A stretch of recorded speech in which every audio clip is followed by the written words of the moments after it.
Hello everyone, welcome to today's video. In today's video, we'll be looking at how strong is Garou?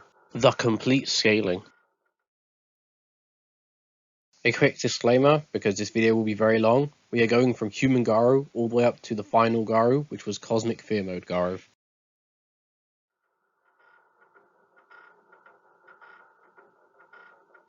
When power scaling One Punch Man, it is important to acknowledge the inverse tiers that exist between heroes and monsters. This will make Garou scaling a lot clearer and easier. On average, it takes 3 C-class heroes or just a single B-class hero to defeat a disaster-level wolf monster. This means both a disaster-level wolf monster and a B-class hero would be the equivalent of 3 C-class heroes, making them 3 times stronger than a C-class hero. A much bigger jump is shown with disaster-level Tiger, as a disaster-level Tiger is shown to have the power of 5 B-class heroes, or just a single A-class hero, making a disaster-level Tiger monster, and an A-class hero 5 times that of a B-class hero. The next tier is disaster-level Demon. This is where monsters get so strong that it take on average 10 A-class heroes to defeat a single Demon-level monster. In the S-class, would be able to defeat 1 disaster-level Demon monster in a one-on-one confrontation. This is where we would start our scaling with Garou, looking at his relationship with the A-class heroes, the S-class heroes, and some disaster-level demon monsters. In a meeting between both heroes and human villains, we are introduced to Garou. He looks at everyone in the room as prey and swiftly defeats everyone, the vast majority being off-screen. This is very interesting, as right at the beginning of the scene, we're introduced to 3 A-class heroes attending this meeting. And since it is a hero meeting, with villains being invited as well, we would expect even more A-class heroes, or at least heroes of similar tier, in the B-class, as well as some C-class scattered around. Yet Garou defeated all of them. Despite this, Garou does admit that he would need some time to be able to take on the entire Hero Association, and estimates it would take 6 months. However, considering what we said earlier about 10 A-class heroes being a demon-level monster, and Garou off-screening several A-class heroes, it is very much implied that Garou is far above the A-class and possibly demon level in his very starting introduction. Let's go over some feats done by the A-class heroes that Garou very clearly is much stronger than. In an OVA, we see that Iron was able to chop a bunch of bamboo poles so fast that he was faster than the eye can see. This should be a perception blitzing feat, and he's swung several times, slashing every bamboo pole around him. We can count the number of slashes to be 104, the total distance given his swing length to be 311 meters, and then we have to also do the distance of him having to move to each one. In total, that is 316 meters, and in the time frame of 1/60th of a second, considering it was faster than the eye can see, you also give him a speed of nearly 19,000 meters per second. This is consistent considering other feats, and this is just Iron while he is training, not even in a combat scenario. Another A-class hero who we can directly scale Garou from is Spring Mustachio. Spring Mustachio is shown unable to get the drop on Garou despite Garou being off guard and about to hit Golden Ball. This would mean Garou should clearly be much faster. If even off guard he can't even be hit by Spring Mustachio. In Season 1, we see that Spring Mustachio's Tomboy Slash was able to attack and go a great distance of 439 meters against Combo Infinity. Now after this attack, Spring Mustachio returns the sword to its original length so fast that it leaves an afterimage. An afterimage is a perception blitzing feat, meaning the time frame here should be once again 1/60th of a second. Using such, we can say the speed of this attack is 26,000 meters per second. Now, something much faster than all these calculated feats is the surprisingly consistent lightning-based scaling that exists in One Punch Man. The originator of this lightning scaling is Lightning Max with his lightning-based attacks. Lightning Max is also said in the World Martial Art Tournament to have lightning-based attacks as well, despite him not even having his gear, implying he is the speed of lightning. In the One Punch Man databook, we can actually see 3 different times where he's implied to be at the speed of lightning. One interesting one says the reason why he's named Lightning Max is because his attacks are directly mistaken for actual lightning bolts.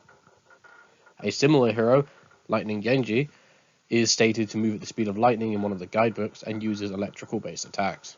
Lightning Genji loses to two monsters who also use electrical-based attacks at Tiger level, which is meant to be where the average A-class hero is, and as well as one of the martial arts that Lightning Max defeats is Lin Lin, who is able to use lightning-fast reflexes in the martial art tournament. We also know that another martial artist literally has the power of thunder and lightning in his attacks, implying that he moves at the speed of lightning. Now, the speed of lightning is not consistent when documented. In my Hunter x Hunter video, I found 3 different levels, just doing a quick search. So in this video, because there isn't a single calculation that matches these levels, I'm going to use the lowest level as the speed of lightning for an A-class hero. As an example of what we would expect more for a demon class monster, we have to look at first an A-class hero here being able to snipe a sniper rifle monster from a distance. We can measure how far this monster is by using the width of the building they're in and the perspective angle. We get a distance of 301 meters.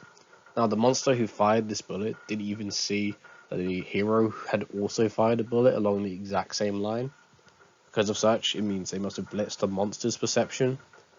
Even though monsters are much more powerful and faster than humans, we can say that they are at least got the perception of a human, even though it should be higher. Meaning that the speed of this feat for this A-class hero is 18,000 meters per second, consistent with the previous 2 feats.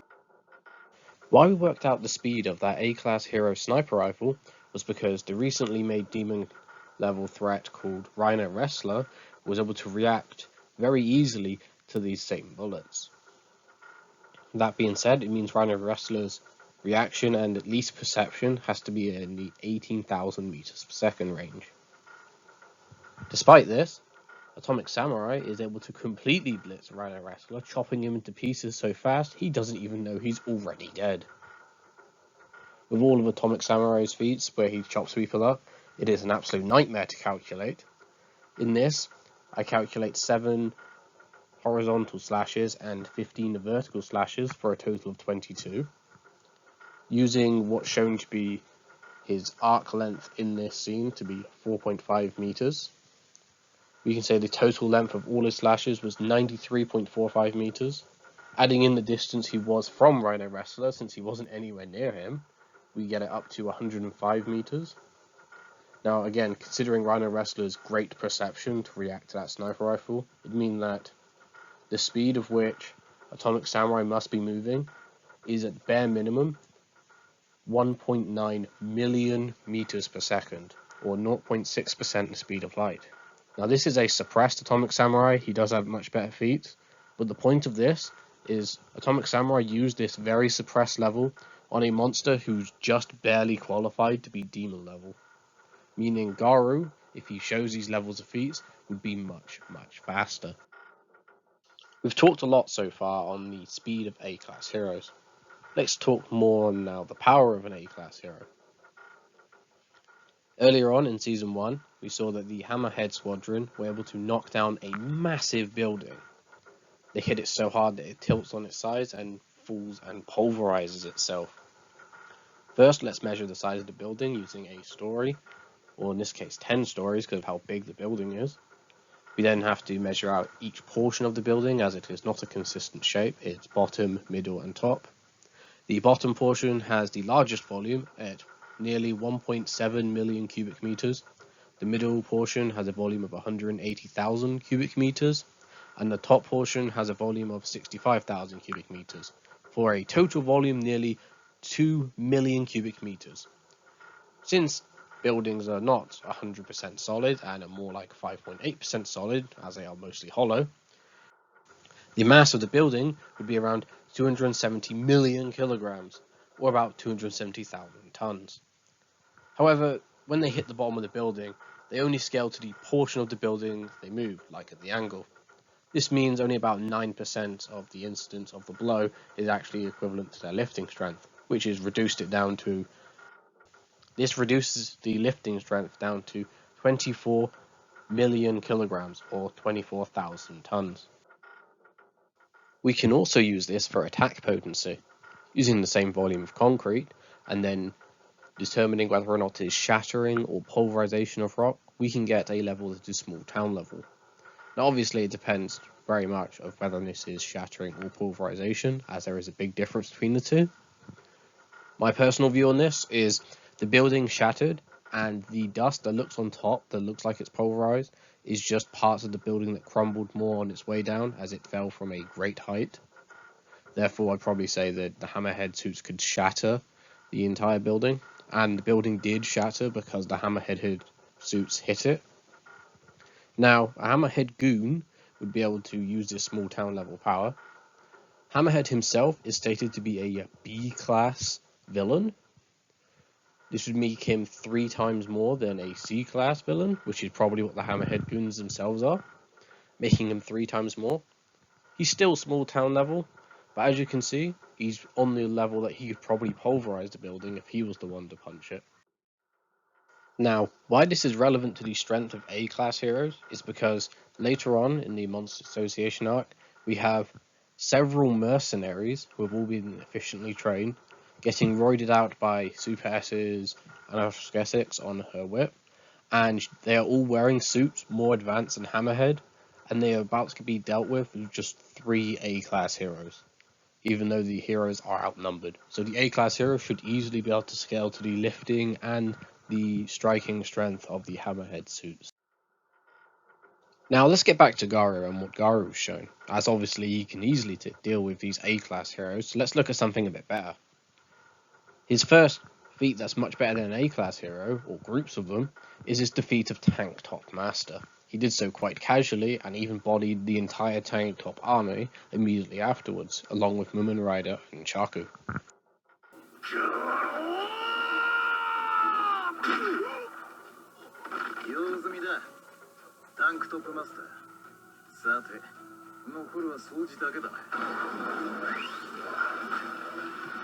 Mumen Rider himself states that this example of Garou is so terrifyingly strong it reminds him of the Deep Sea King, and possibly even worse. Previously in the video, when I was talking about the standards for a demon level monster, the demon level monster shown as the prime example was the dehydrated Deep Sea King, meaning that we can just use the 10 times multiplier on the stats given to Hammerhead and the A-class heroes to try and get a level for the Deep Sea King. This is consistent when considering Sonic quite easily saw that Pori Pori Prisoner was way beyond the level of Hammerhead in his own words, and then just to later find out he wasn't even at half power at the time. However, it should be noted that Mumen Rider did see the dehydrated Deep Sea King, but he also saw the hydrated Deep Sea King. Hydrated Deep Sea King is much larger and stated by Sonic to be much faster. If Deep Sea King is larger, his lifting strength should increase volumetrically, respectfully. So if his theoretical difference is 5 times between his height, then his volumetric difference would be 125 times. This means that his lifting strength should go up to 30 million tons, theoretically that is. His striking strength is easier to justify, as his speed is better than it was before, while his mass definitely increased by this volumetric amount, meaning his striking level 100% had an increase of 125 times, meaning his striking level is now at city level. Supporting this 30 million ton lifting strength is a feat calculated by Versus Battle Wiki, where Tank Top Master stops one of the construction bots made by Metal Knight. The construction bot in question is estimated to weigh 16 million tons. Tank Top Master stopping one leg of it would be 4 million tons. This is consistent with the 30 million tons of the theoretical hydrated Deep Sea King. Now let's do something more concrete instead of talking about theories. We can scale Garou directly to Genos, someone who he fought and was doing very well against, despite him being in a very weakened condition from poison and exhaustion. In the fight against Genos, he shows physical feats such as ripping off Genos' arm, despite being in this weakened state. But I think probably the most important feat that he shows against Genos is the very start of their fight, where him and Genos bounce off each other or it looks like Genos tried a one-handed incineration cannon. This is important because Genos' one-handed incineration cannon has many good feats we can scale off to Garou. An easy feat done by Genos in the manga is when he incinerates Mosquito Girl's swarm of mosquitoes.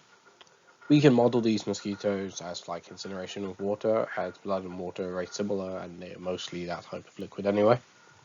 Doing so, as scaling for story of building, we can discover this feat to be town level. However, this is Genos' incineration cannon, which has consistently been shown to incinerate any type of rock.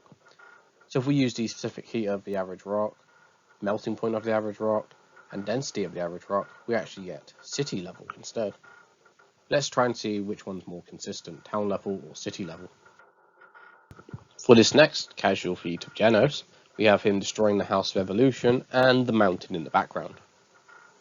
Now, for this feat, we'll be using the minimum height of a mountain, meaning this feat could obviously be much higher, but we'll stick with the minimum for now. We can work out the depth of the hole, the diameter of the hole we would have made. We can use its thickness of the mountain, and therefore we can get its volume. We get the mass of the mountain using the average rock, and then we can work out the energy based on the same idea as before, him incinerating rock, and we get an energy of small city level.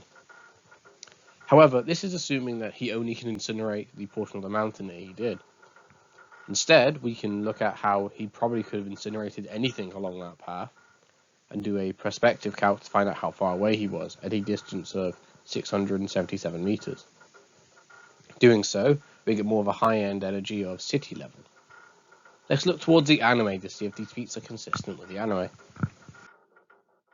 In the anime, when Genos destroys the swarm of Mosquito Girl, which remember he says is quite easy, we can use Genos to discover how big a story is in this city, being almost the same as it is IRL.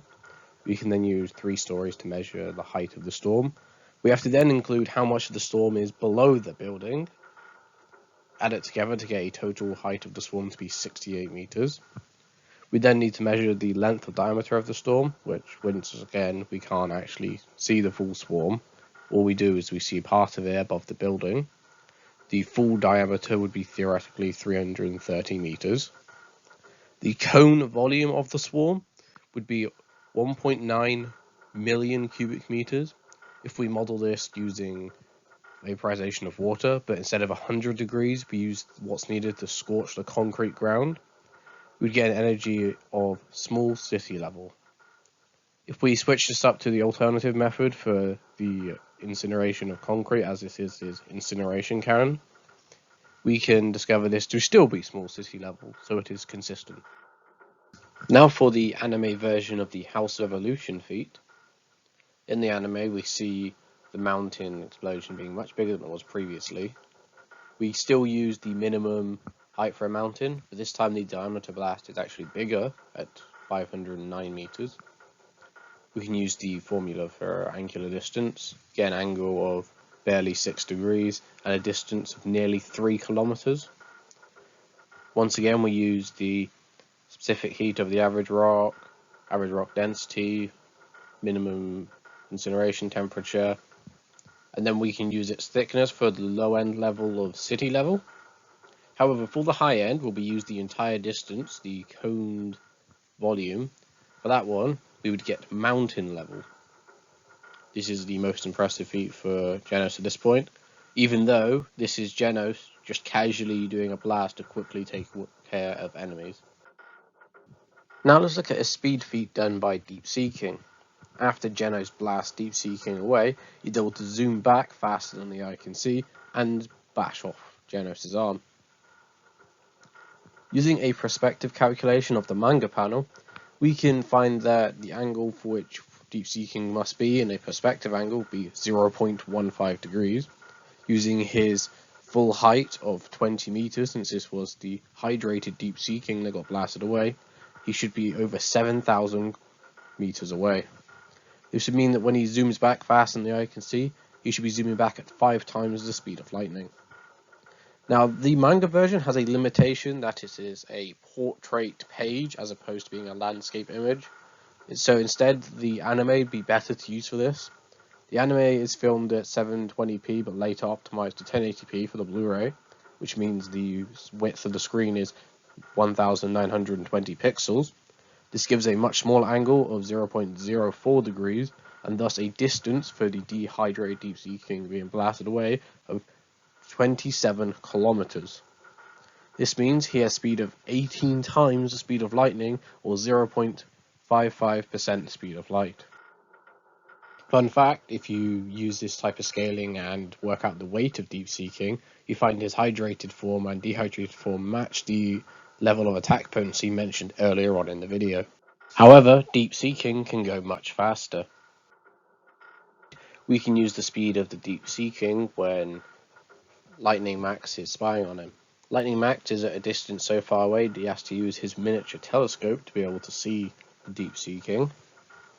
Now, originally there wasn't any confirmation of how far you can see with this telescope, so I just used a real-life binoculars that let you see up to 12 miles, which is meant to be 10 times closer than normal.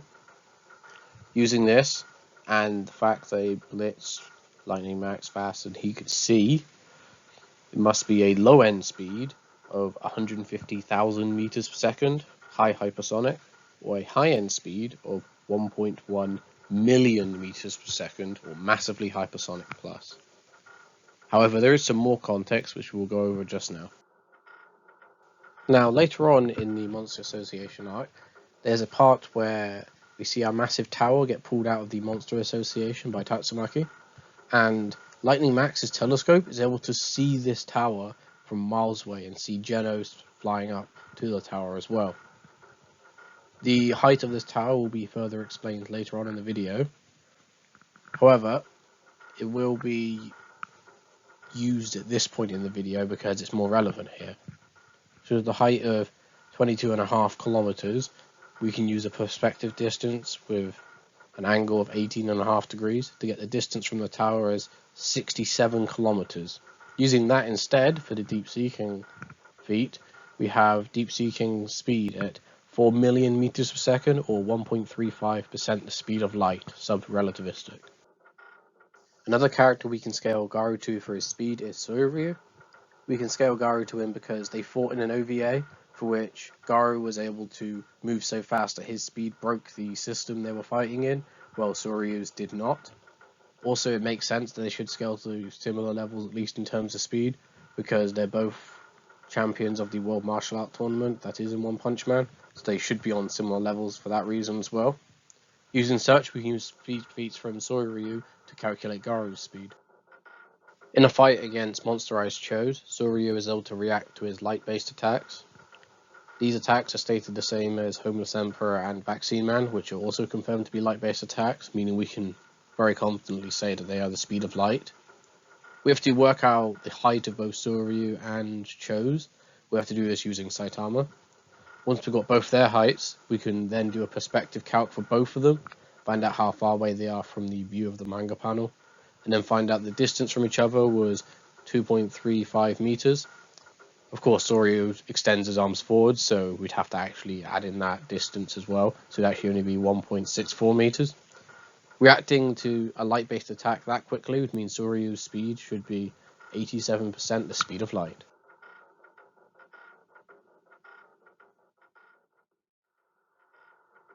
Next up are some calculations I did not do.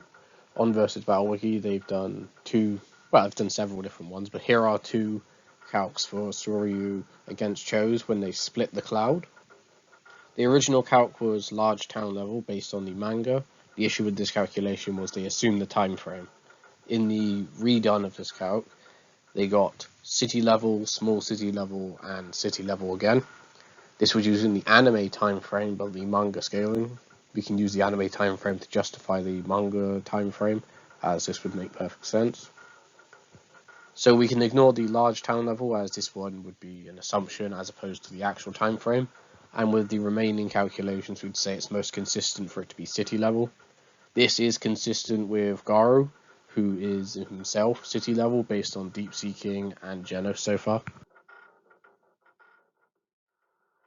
As this video will be very long, it is important to make sure we know how our scaling is going at certain points in the video. At the moment, we can look at Human Garou's attack potency scaling. We can say with the Deep Sing chain scaling, we're up to city level. Suryu and Cho's had a cloud split that was also city level.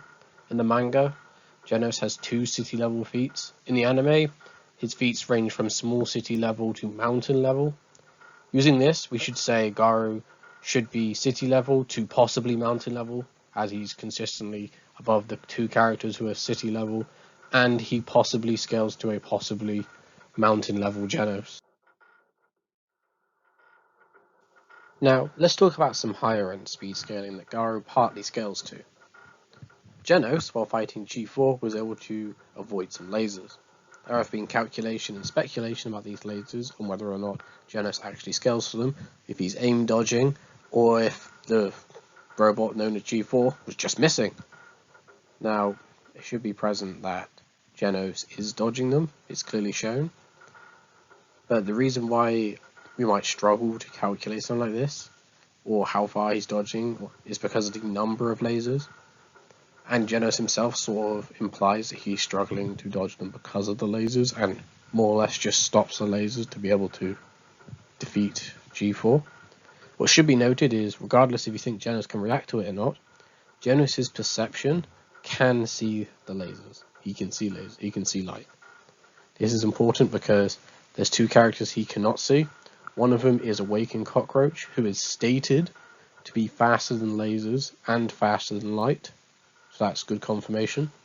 The other character is Speed of Sound Sonic, who can move faster than Genos' perception to create several after images.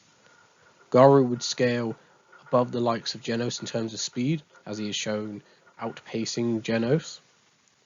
And this is a Genos who's fought both Awaken Cockroach and Sonic, so possibly is much faster than before. However, there is no evidence that he could blitz Genos' perceptions, so we cannot say he's faster than light. It's a good range to say that Garou's speed, at least in his human form, is relativistic plus to the speed of light, no faster. Now, I feel it's important to address the popular debunk on whether or not G-Force lasers move at the speed of light. First off, them being lasers does imply they move at the speed of light, like this is how lasers work. The word laser is an anagram where the first part of it is light, so it should move at the speed of light. The main part of the debunk, though, is on the fact that G-Force lasers bend. Now, to people who think that light bending means it's not the speed of light, I wonder if they actually know how the speed of light works. Using Snell's law of refractive index and the fact that if you have multiple lines over and over, you can make a smooth curve, we can say that G-Force lasers acting like a smooth curve would mean that it is just a bunch of refractions over and over again. Now, here's a table I made on different angles based on the angle of incidence and the angle of reflection, going from 1 degree, 10 degree, 30 degree, and 45 degree. At 1 degree, we can see that the speed ranges from 50% speed of light to 2.4%. At 10 degrees, we see it ranges from 91% speed of light to 21%. At 30 degrees, we know it ranges from 97% to 52%. And at 45 degrees, it's from 98% to 71%. Now, to validate which part of this G4 is going for, because it's a smooth curve, we only look at the top portion of results, otherwise the angles would not make a smooth curve. So we're only looking at the ones from 50% to 98%. After this, we then just have to look at how far G4's lasers actually look like they're moving, as in how far they're being refracted outwards. At a glance, it looks like it's between 30 and 45 degrees. I'm not sure which one would be better, but this would mean that his lasers are 97 to 98% the speed of light while bent. Genos is avoiding them when they're in a straight line, meaning he most likely is avoiding them at top speed. But even at worst case scenario, he's at least dodging beams that are at 97% the speed of light. Now, a possible outlier to all the consistency of speed scaling that's been shown so far is Spring Mustachio and the Iron being able to reflect the light-based attacks of Homeless Emperor.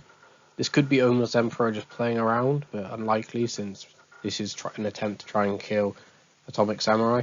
I think this is an outlier considering all the consistency of all the other feats.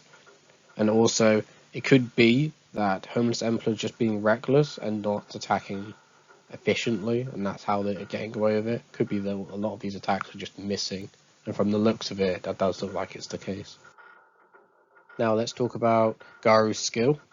Before talking about Garou's skill, I should mention that we'll be using some stats from the Hero Guidebook. This isn't particularly important as the hero rankings and general information about the heroes is all we'd really need, but the Hero Guidebook does give some numbers and quantification that could be a bit useful. The guidebook for fighting skill isn't really outlined. They have intelligence, effectiveness, and fighting ability, but fighting ability does include abilities like Tatsumaki's telekinesis. So we'll be using all of this as the basis for the skill for the characters. Looking at C-class heroes, Moomin Rider, Tank Top Tiger, and Tank Top Black Hole, we get skill levels of 13, 9, and 13. Now, the weekly quota for a C-class hero is they have to do a heroic event each week, otherwise they get kicked out of the Hero Association. This would mean that these heroes outlined here must do battle with a criminal or monster weekly. We can then compare this to the police officers of England and Wales.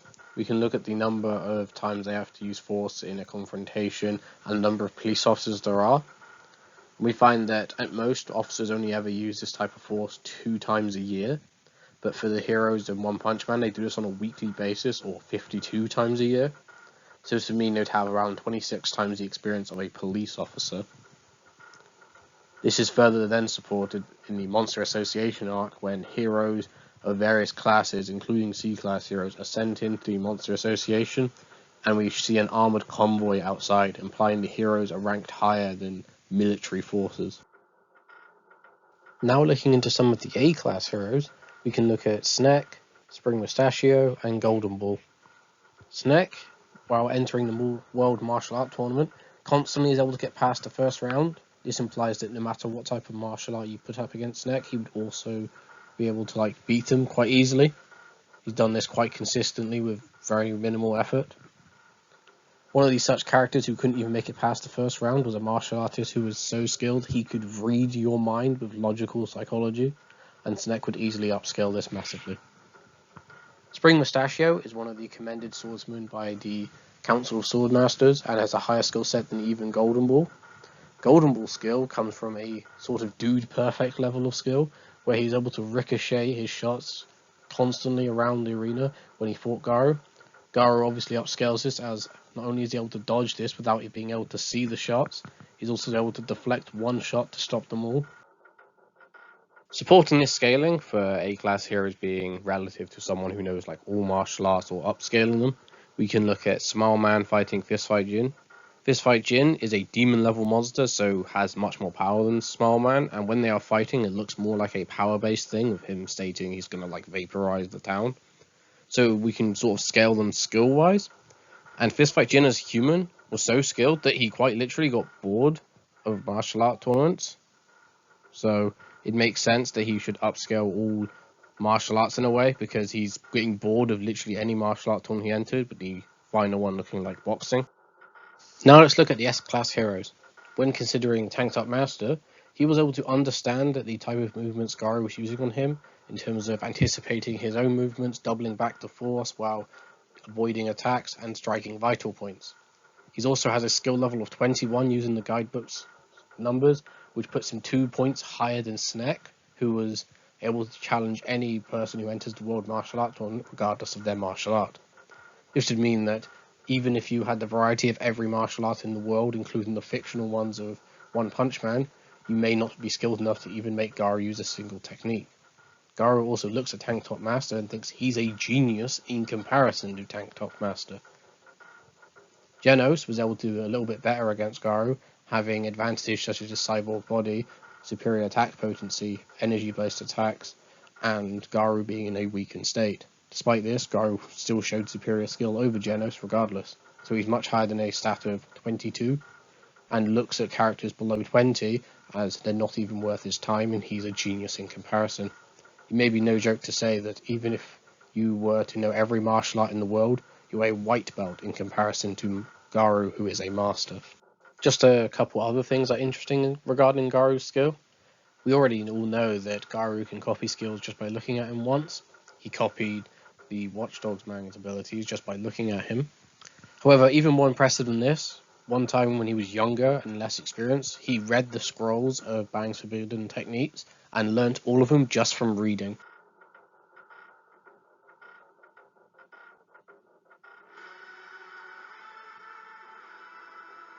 Garou's half-monstification starts when he's facing the triple threat of Genos, Bang and Bomb. What happens is Garou's physical stats increase dramatically, briefly catching Bang and Bomb and even Genos off guard. He then swings a tree, getting them all to back off, allowing him a chance to escape. Later on, we start to see exactly how much more stronger Garou's got. But for now, note that the main difference between human Garou and half-human is a physicality difference rather than a skill difference that many people think. A useful new ability the half-human monster Garou has is that by consuming food, or really anything, that is equivalent to the damage he's taken, he can start healing. This is shown first when he goes to a restaurant, orders every meal at the restaurant, eats it all, and is completely healed of all the injuries he had against Genos, Bang and Bomb. Garou's next fight is against two demon-level monsters at the same time, Royal Ripper and Bug God. In this fight, he confirms that he's above demon level and so is Bang and Bomb, because he states that both Bug God and Royal Ripper are nothing compared to the old man in his own words. However, before he's able to defeat them, he gets caught off guard after he's distracted by looking after a kid. Man, they really did Garou like Yamcha. After surviving his near-death experience, Garou is not completely healed. He doesn't even realise that he's stopped bleeding out and doesn't remember much of what happened. However, he finds Royal Ripper and proceeds to one-shot him. Garou then shows his new monster healing ability from eating things works even if he consumes the corpses of other monsters. As stated, it replenishes his energy. Garou then decides to upgrade his record of going against demon monsters, facing 3 at the same time. When this happens, it's so abundantly obvious that Garou got stronger that even the kid is able to understand this. In this confrontation, we see that Garou is able to relate one of the monster's attacks to Stinger. In doing so, he's able to perfectly counter this attack. This means that if your attack is remotely similar to anything Garou's ever seen before, it will not work on him. When taking on the 3 demon-level monsters, Garou states that he is a disaster-level dragon monster.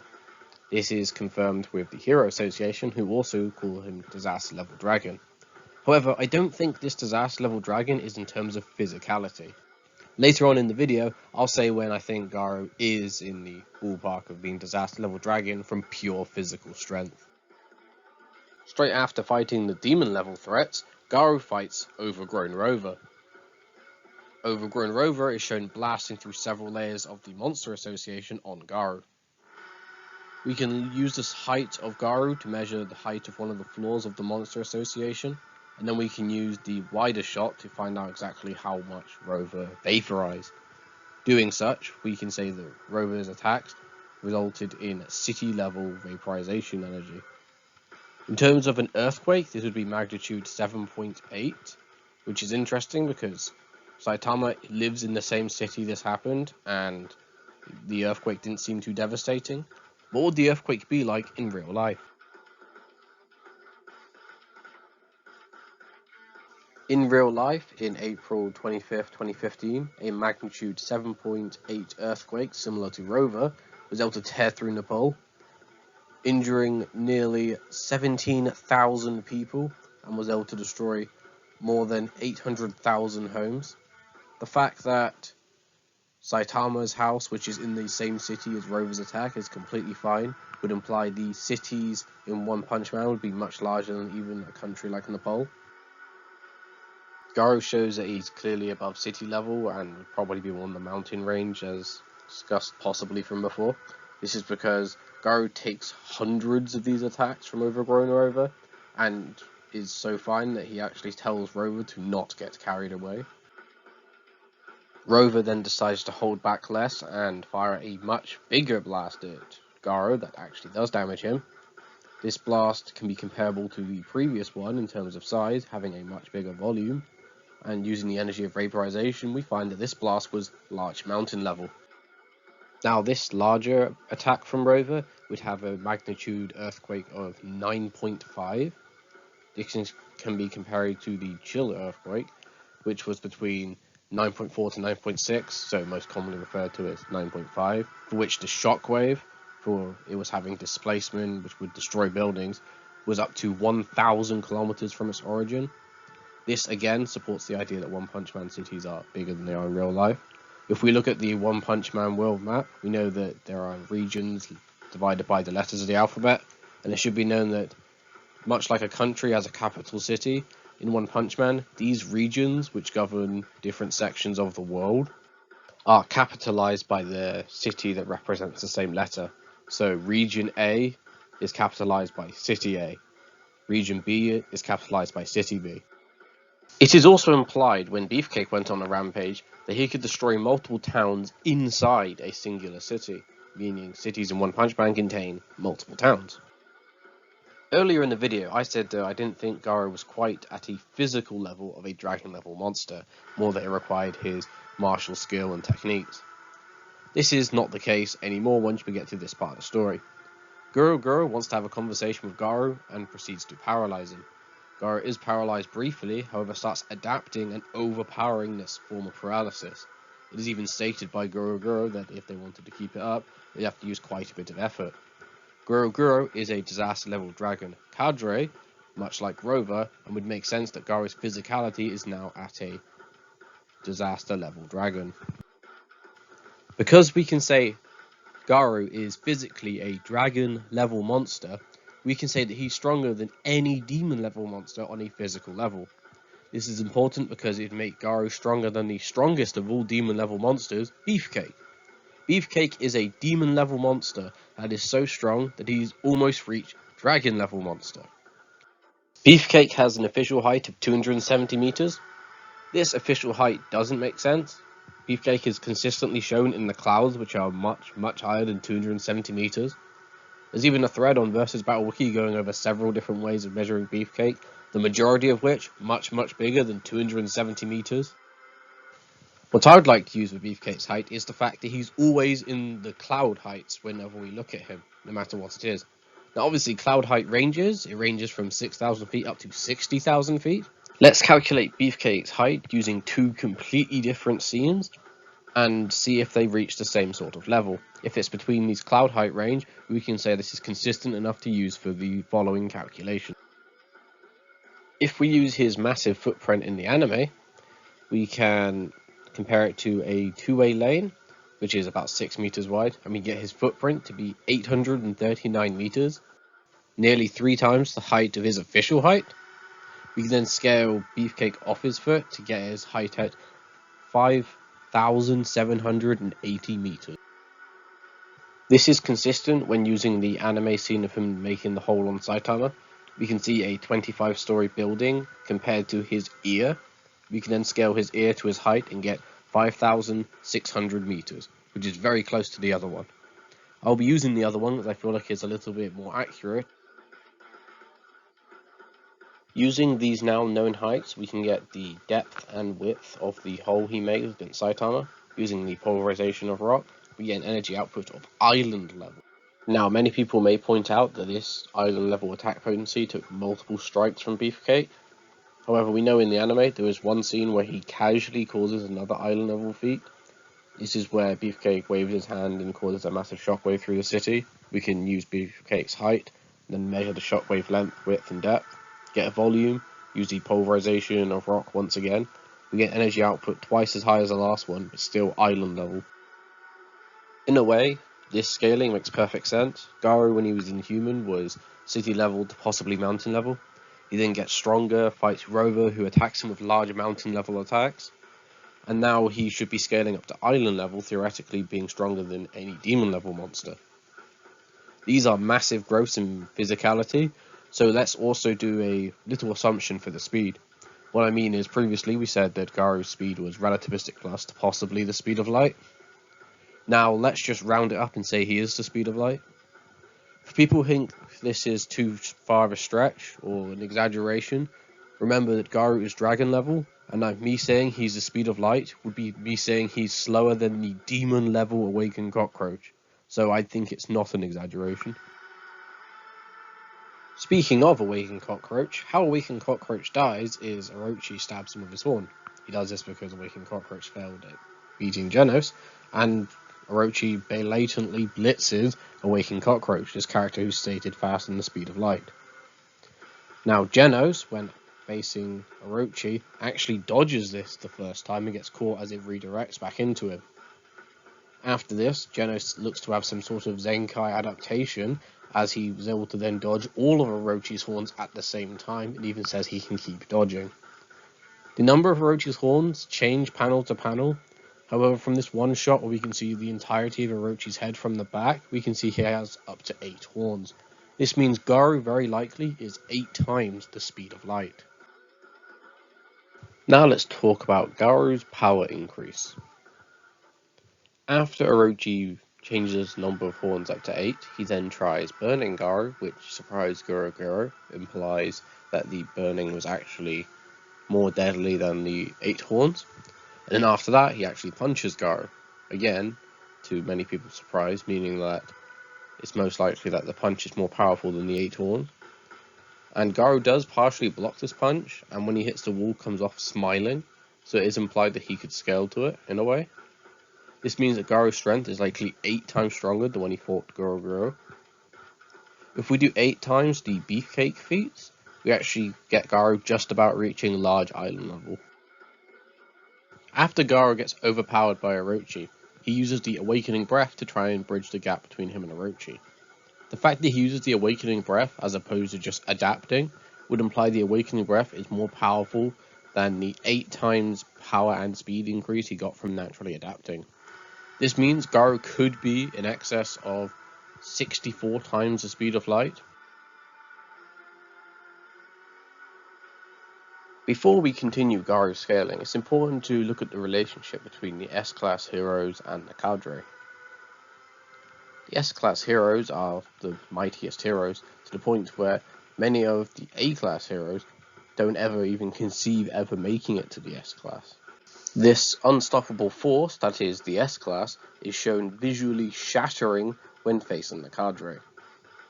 What this is trying to say is that, as powerful as the S-Class are, even if it's unachievable by even the A-Class heroes, they never really stood a chance against most of the cadre. This is then shown with a montage of different cadre beating different S-Class heroes, such as Pig God, Atomic Samurai, and Zombie Man.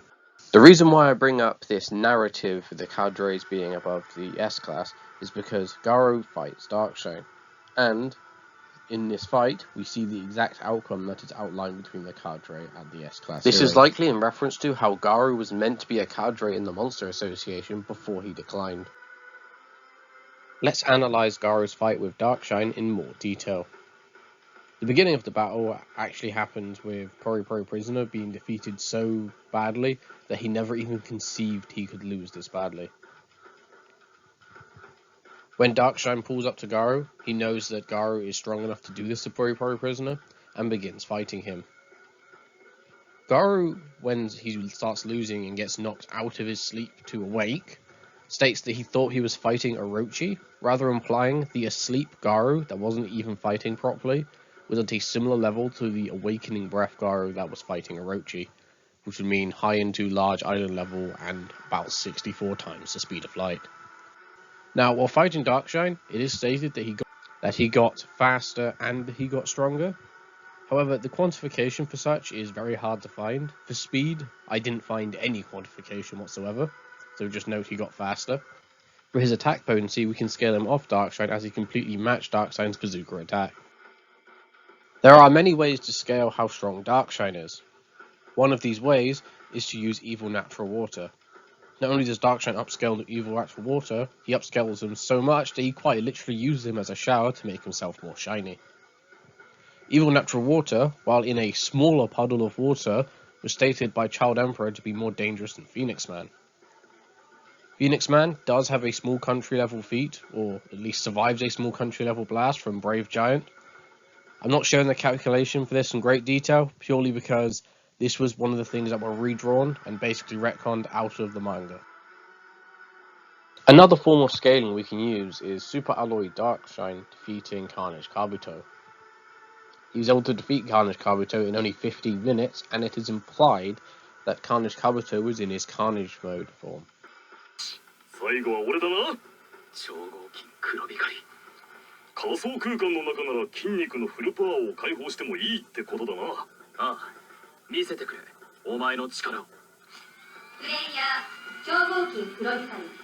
シミュレーションを開始します。おお、これはいい戦いだ。拮抗している。これが超合金黒光りの力か。あのアシュラカブトと互角以上に渡り合っている。おお。敵戦闘不能。プレイヤー超合金黒光りの勝利です。シミュレーションを終了します。よーし、勝った。想像よりずっと強くて15分もかかったが。Now, Carnage Kabuto, even in his base state, should be stronger than Beefcake, as he's just a physically strong dragon level monster, and Beefcake is the strongest demon level monster. We can then use volumetric scaling similar to Deep Sea King to get his Carnage mode form, which would be about 14 times stronger. This would make Carnage mode Carnage Kabuto large island level. This does provide some consistency because after Darkshine beats Carnage mode Kabuto, he asks Genos if there is any stronger monsters. And when Genos says that actually no, that's the strongest he's been able to find, Darkshine gets disappointed, implying that he enjoyed fighting Carnage Kabuto but would actually prefer to fight someone even stronger. ところでジェノス君、他にも戦える敵が選べるみたいだけど、やってみていいかな。ああ、だが今のところアシュラカブト以上に強い怪人データはない。そうか、残念だ。Now this next method requires both a calc and a scaling chain, starting off with Genos. When Genos is about to self-destruct, he states that he'll have an explosion with a radius of 5 kilometers. Now this explosion is implied several times to be similar to like his incineration cannon. He keeps talking about the heat of the explosion, and he talks about how if you're inside the 5 kilometer radius you would die, as opposed to just like getting blown away if it was just a shockwave of an explosion. So it's actually everything inside there is being incinerated. Using the standard values of his incineration cannon we've been using previously, but apply it to this 5 kilometer radius explosion, we get an explosion of large island level. Now this scales to Fubuki, who after getting stronger was actually able to contain this power inside Genos.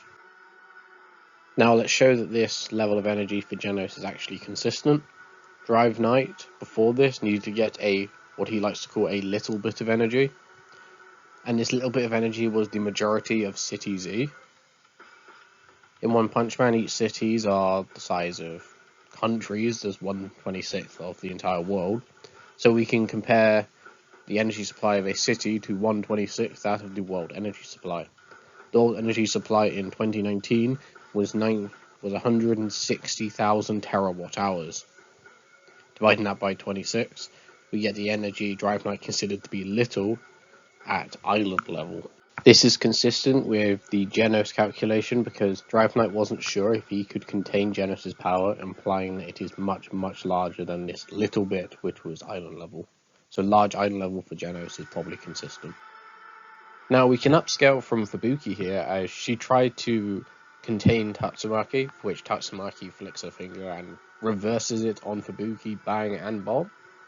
Reversing it would imply that Tatsumaki put twice the effort Fubuki did to undo the one around her and then put one around Fubuki. Then the fact that it's a similar around bang and bong would mean that she's 3 times that.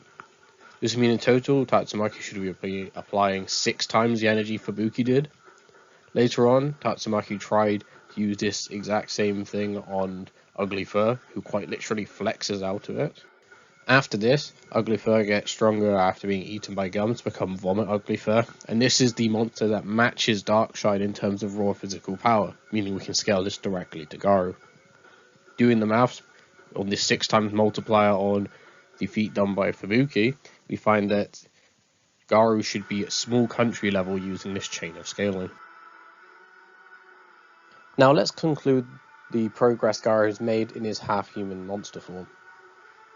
He started off at city level to possibly mountain level, and relativistic to the speed of light, to growing up to large mountain level all the way to island level, and his speed reaching at least the speed of light, upscaling Awaken Cockroach, and upscaling any demon class monster in pure strength as he attained proper dragon level strength. After this, he progressed to large island level and 8 times the speed of light in his fight against Orochi and scaling to other characters. He gets even higher, scaling to Super Alloy Darkshine at small country level in terms of attack potency. He also could be 64 times the speed of light if you think the Awakening graph increases both strength and speed. Otherwise, he's just 8 times the speed of light. So in conclusion, he would be small country level and 8 to 64 times the speed of light. By the way, if we use the 64 power increase and apply it to the minimum lifting strength we had before, we should get Garou's lifting strength to be almost 2 billion tons. Now let's quickly talk about Garou's skill.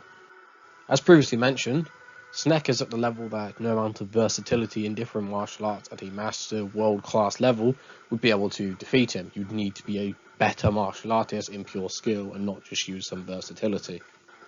Garou is at the level that even if you're at Snek's amazing skill level, you would only be able to make him start trying, meaning you'd have to be far more skilled to actually match Garou in master combat. In fact, being versatile in all martial arts might be a white belt compared to Garou at a black belt. This is interesting because later on, Darkshine, when fighting Garou, actually states that he feels like he's going up against dozens of martial artists attacking him at the same time. This could imply that the level of skill just mentioned could be dozens of times higher, meaning you would need a dozen fighters who know every martial art in the world just to make Garou start trying. We also know his copy ability has also improved. This is because when confronting Guru asks how is he progressing so fast without him actually taking damage, he just calls it fighting spirit, and has a flashback towards Metal Bat, implying that he was able to copy the fighting spirit of Metal Bat, or at least make his own pseudo version of it.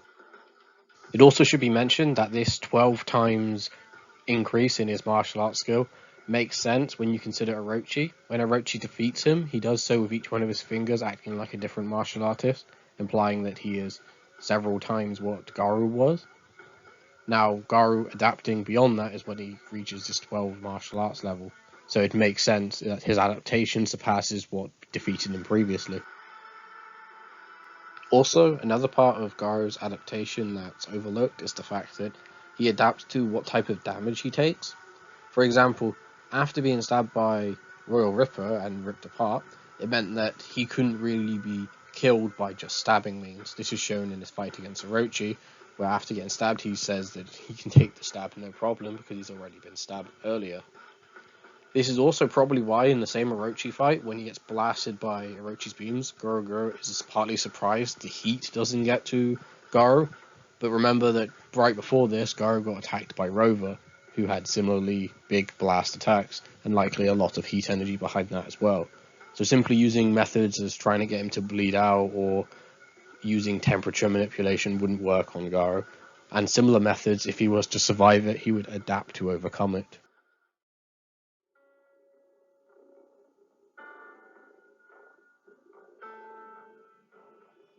Now we're on to Monster Garou, let's look at what monsterification actually is in Garou's case. It's stated by Guru that the monsterification used on Garou is different than that of Monster Cell. Monster Cells bring out the monster in someone, but they limit the potential, while Garou's method is unlimited potential. Or in other words, both Orochi and Garou, who have had this superior method, should be superior to all people who've ever had Monster Cells and have bigger boosts than they ever did. Now, using this idea that Garou's monster form would have a bigger boost than any monster made using Monster Cells, we can look back to the World Martial Art Tournament. In the World Martial Art Tournament, we see this one nerdy martial artist eat a Monster Cell, and he gets so powerful he can one-shot the rather large martial artist. This rather large martial artist was previously able to one-shot the exact same martial artist himself. What this matters is, eating a Monster Cell is so much of a boost that you can quite literally one-shot someone who one-shots you. There is a thread on Versus Battle Wiki going over what they think a one-shot is. They think it's a difference between human level and street level, like a tier difference in attack potency. I agree with the idea that it should be a tier difference in attack potency. However, The tiers are not the same size and are quite spread out. So instead of just saying a tier difference in attack potency, it'd probably be better to look at what is a tier difference over every single tier. If you do so, you can work out the mean and the 95% confidence interval. When I did this, I removed all the ones that showed outliers outside the 95% confidence interval, which gave a mean of 10, a lower bound of 7.8, and an upper bound of 12.1. We'll use the mean of 10 as this is also consistent with One Punch Man. In One Punch Man, as we remember, Deep Sea King is implied to be 10 times the average A-class hero while in his dehydrated state. Deep Sea King fights 3 A-class heroes, Stinger, Lightning Max, and Snack, and his history against them sort of shows a one-shot difference. I say sort of because he one-shots 2 of them under circumstances and 2-shots Lightning Max.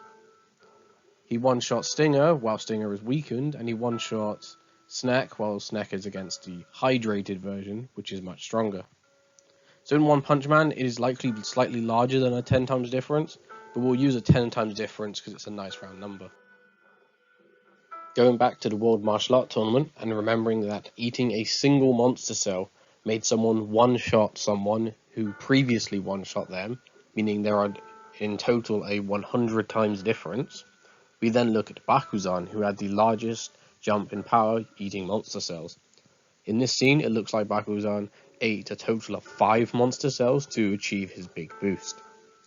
If him having 5 monster cells would mean he'd have 100 to the power of 5 times multiplier, which is 10 billion. This means the jump from human Garou up to monster Garou is likely 10 billion times. If you do 10 billion times any of the city level or mountain level feats that we mentioned for human Garou, you will get multi-continental. So he is multi-continental using this method of scaling, regardless of which feat you use. If you're wondering why we're using human Garou and not half monster, it's because the method I mentioned before is going from human to full monster, not half monster to full monster. The 10 billion is only from human to full monster. If some people may not like this 10 billion times increase, it sounds a bit arbitrary and it's a very big increase. However, Garou is not the only character to get this. In fact, he literally fights a character with a very similar increase. This other character, who is similar to Garou, having a massive increase in power, is Golden Sperm as well as Platinum Sperm. We'll look at Golden Sperm first. Golden Sperm is stated to have 43 trillion cells. It is stated by Homeless Emperor that a single cell of black sperm is able to easily deal with an A-class hero. In the same arc, we see A-class heroes taking on multiple different soldiers amplified by Dos Whip, as well as those same soldiers being in suits stronger than the ones Hammerhead used, the Hammerhead suit being calculated at small town level earlier on in the video. 43 trillion times that small town level attack potency reaches multi-continental just like Garou. However, I will say that I don't think Golden Sperm got a speed boost on this level. This is because he doesn't show any noticeable speed feats. However, Platinum Sperm is a little bit different. Now, we can use the multiplier 54 trillion to go for Platinum Sperm's attack potency, which would again be multi-continental. However, for speed, we should use it a little bit differently. If we look at the kinetic energy formula, we see that energy is relative to velocity squared, not just velocity, making it non-linear. This means that if we have a 54 trillion times multiplier in attack potency, our speed 1 should be around 7 million, or the square root of 54 trillion. We can then upscale from the A-class heroes' weirdly consistent lightning scaling mentioned earlier in the video. We use that, and then we can get the speed of Platinum Sperm to be 657 billion meters per second, or over 2,000 times the speed of light. Now, this multi-continental, or 2,000 times the speed of light, is all theoretical. It's not something based on physical evidence we see in the series. So let's start looking at some characters Garou scales through to see if these theoretical levels are consistent or not. In terms of power, we have 5 relevant characters we can use for Garou. This is Orochi, Merged Psychos, Tatsumaki, Sage Centipede, and Evil Natural Ocean. We can get some easy scaling to Orochi based off Black Sperm. Black Sperm is stated that he doesn't fear Orochi because of his numbers, implying he can overwhelm Orochi with numbers, something that would be able to defeat him. We also know that if merging into an incomplete merge as Golden Sperm, it is stated by Murata that Orochi's advantage over Golden Sperm would be his technique, while Golden Sperm would have the advantage of power and speed, meaning obviously that we can scale higher than Orochi because Golden Sperm would scale physically higher. Orochi's stats are quite impressive considering he looks at someone who can one-shot the likes of Elder Centipede and Goketsu, and he looks at them as an easy target. In fact, he was pleased to meet Saitama because of such, as he was an easy person to make himself even stronger. Now for a character much stronger, we look at Merged Psychos. It's stated that every time Orochi goes to a near-death experience, he should be able to get stronger as soon as he heals up and grows a bigger body. He does this, and it's confirmed when Psychos is about to fuse with Orochi and is shocked by how much power Orochi has. Then Psychos fuses with Orochi, merging their powers together and growing even bigger. While this happens, she's still absorbing even more monsters to get even more powerful, grows out of the monster association, and is stated by Tatsumaki to be even larger. She then fires off a blast, which was beyond what Tatsumaki expected her to do, and states that she got this power from God. Just to put that into perspective, Merged Psychos is Psychos, a dragon level monster that's so powerful that she's able to puppeteer another dragon level monster, a dragon level cadre in fact, and then she gets roided up before she fights Tatsumaki. As well as that, Psychos being merged with an evolved Orochi that's even stronger than before, the original Orochi already being above dragon, and then a power up from God that's stronger than both the Orochi that evolved and the roided up Psychos.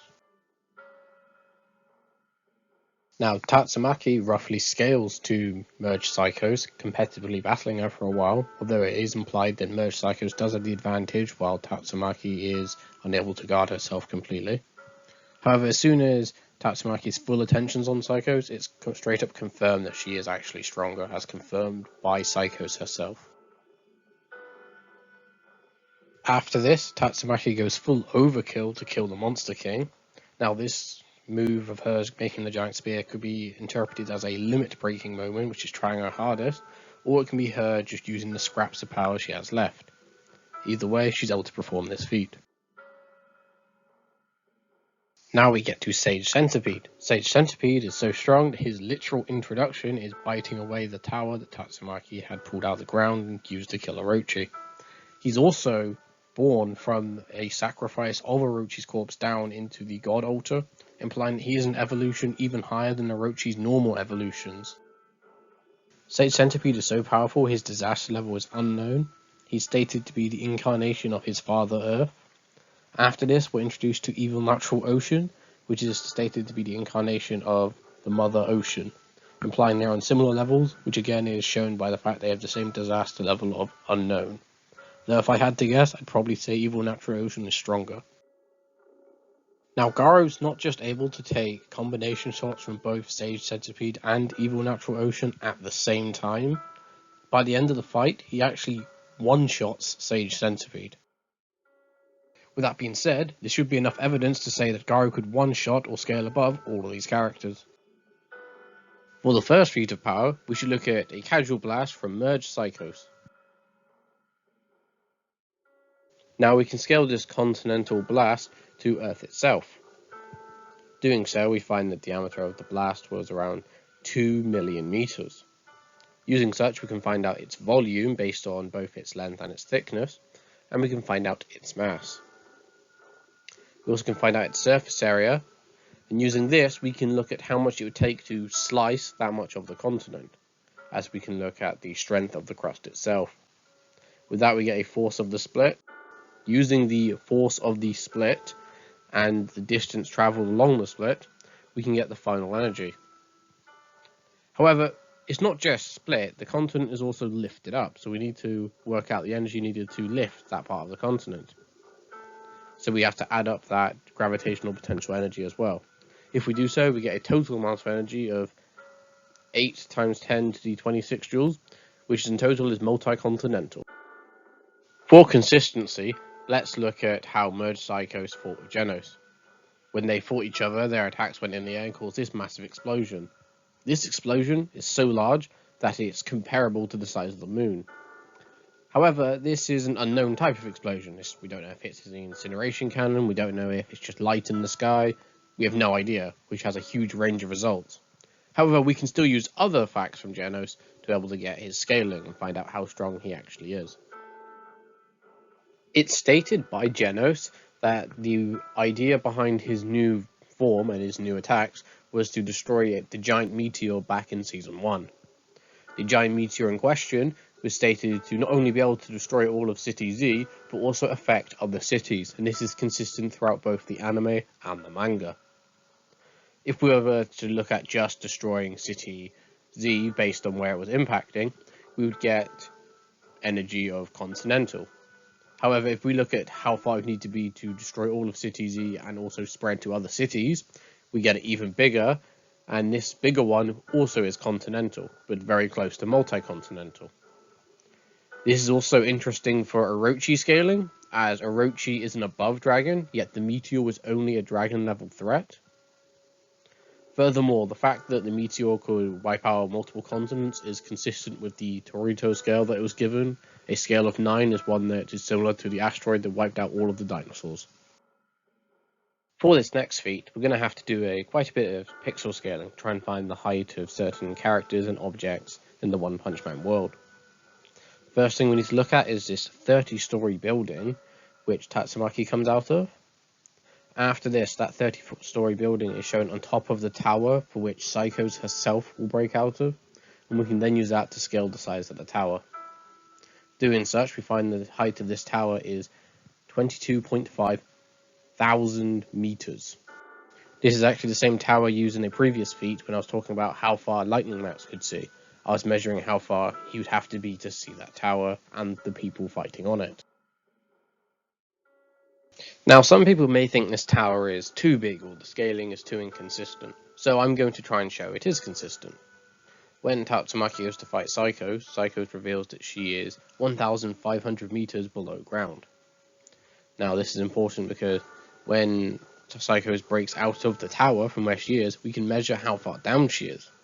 Using the pillar's width, we can find the depth to be 1,548 meters, which is remarkably close considering this is pixel scaling of a manga panel. I know some of you may say Psychos actually meets Tatsumaki higher up than where she's made that statement. However, she actually returns back down when she goes to fuse with Orochi, so she would be around 1,500 meters away. This means the tower should most consistently be around 22.5 kilometers. Using the height of the pillar, we can then look at the feat which Tatsumaki twists Psychos. Now, to be able to get the distance of a twist, we need to look at how far the twist actually was, with a length going up to 250,000 meters. However, it is not in a straight line, but instead a spiral. I'm not very good when it comes to dealing with spirals, so here I used a model which is a Fibonacci spiral to try and get an approximation. Doing such, we have the length of the twist actually being 1 million meters. We now need to look at how wide the cracks are in the ground. This is where the blood flow for Psychos is. We can then look at the kinetic energy for which to squeeze all this blood out of Psychos in only the time frame of a couple panels. Using the time frame of the panels, we find that it is around 23.9 seconds. Using the estimated volume and the density of blood, we can get its mass. This would mean that the speed of which the blood is rushing out is 22,000 meters per second. This gives kinetic energy of multi-continental. This feat and calculation should also include the cracking of the ground, as well as the distortion of all the air currents around City Z, both of which happened at the same time as this feat. So it should be higher than just this calculation right here. However, it is consistent with the previous feat regardless. Now let's calculate the kinetic energy of the spear that Tatsumaki makes. We have to use the radius of the twist from the previous feat to be able to calculate the size of the hole the spear comes out of. Using such, we can get the width of the spear, its length. Now the spear is so long that part of it would be made of the Earth's crust and part of it made of the Earth's mantle. We have to calculate their volume and mass separately. We also need to calculate how high it is above the ground, so we can get its gravitational potential energy, As well as, what we can do is we can look at the dialogue from when it takes the long part of the spear to come out of the ground. Using such, we get a time frame of 32 seconds and a speed of 12,000 meters per second, which gives kinetic energy of multi-continental. We add that with the gravitational potential energy, we're just higher into multi-continental, consistent with the previous feats. There is potential that this spear feat from Tatsumaki could be much higher. This is because there is 3 panels where we can see how the spear would compare to Earth itself, and it's actually quite comparable. There is a 4th panel as well of how it would be compared, and it's a lot smaller. And speaking of it being a lot smaller, all the subsequent examples of the spear, or at least the hole it makes when Sage Centipede and Evil Natural Ocean is around, it appears a lot smaller than these scans, which is the reason why it's not used here in this video. Now we're going to move on to feats from Sage Centipede. The same Sage Centipede with an unknown disaster level was stated to be part of the Earth itself, as well as literally shows himself appearing, destroying the exact same spear we just calculated a second ago, and in the words of Metal Bat, would take several heroes stronger than the S-Class, which Tatsumaki is an S-Class. Now let's look at the gravitational potential energy of Sage Centipede. To find out the gravitational potential energy, we're going to need his mass, which we will scale first his size off the hole that he comes out of. Sage Centipede is quite large. By his own statement, he has 3,333 sections. Using such, we can estimate his total length to be 49 million meters, which is quite interesting, as it means he's actually long enough to wrap around the Earth. We can find out the volume above ground versus his total volume using the scan of when he goes up into space to try and get his regeneration core back. We then can use volumetric scaling from the mass and length of a normal centipede up to that of Sage Centipede, therefore we get his mass. We also get his freakishly high density. However, we also should note that in calculating gravitational potential energy, we only include the mass that is above the ground, which is a smaller portion of his full mass. Using this, we can get the final gravitational potential energy, which is so high it's actually moon level. Now, Garou should be much higher than just moon level, considering he's able to straight up one-shot Sage Centipede.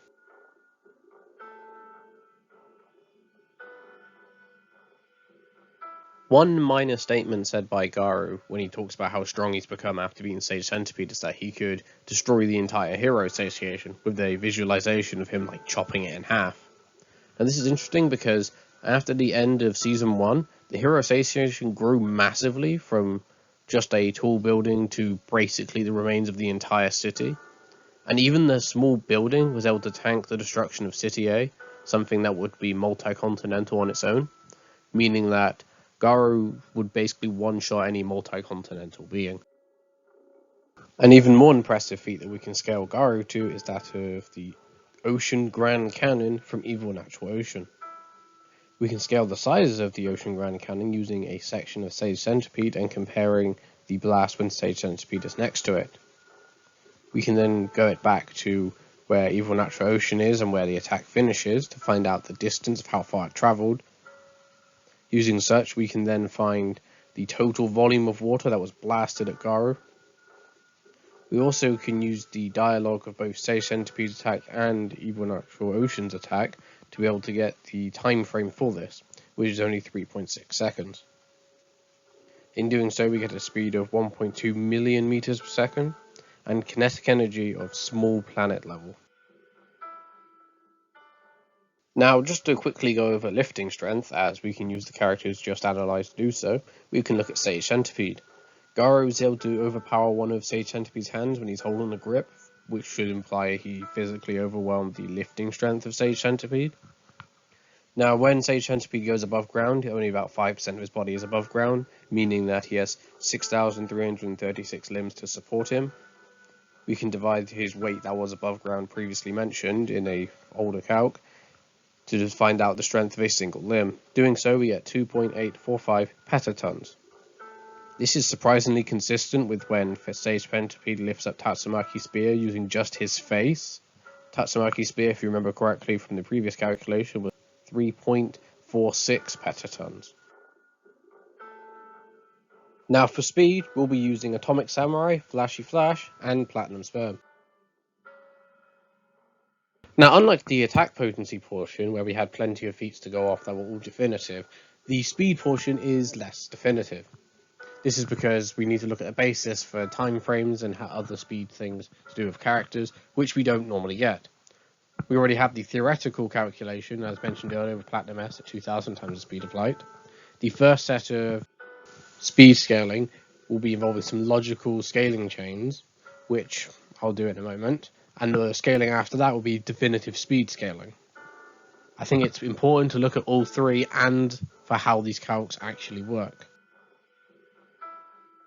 If you're wondering why I said Atomic Samurai, even though Garou has never fought Atomic Samurai, it's because Platinum Sperm was able to defeat Atomic Samurai, Ian, Puri Prisoner, and other heroes before any of them could even react, so we can just upscale them from Atomic Samurai easily.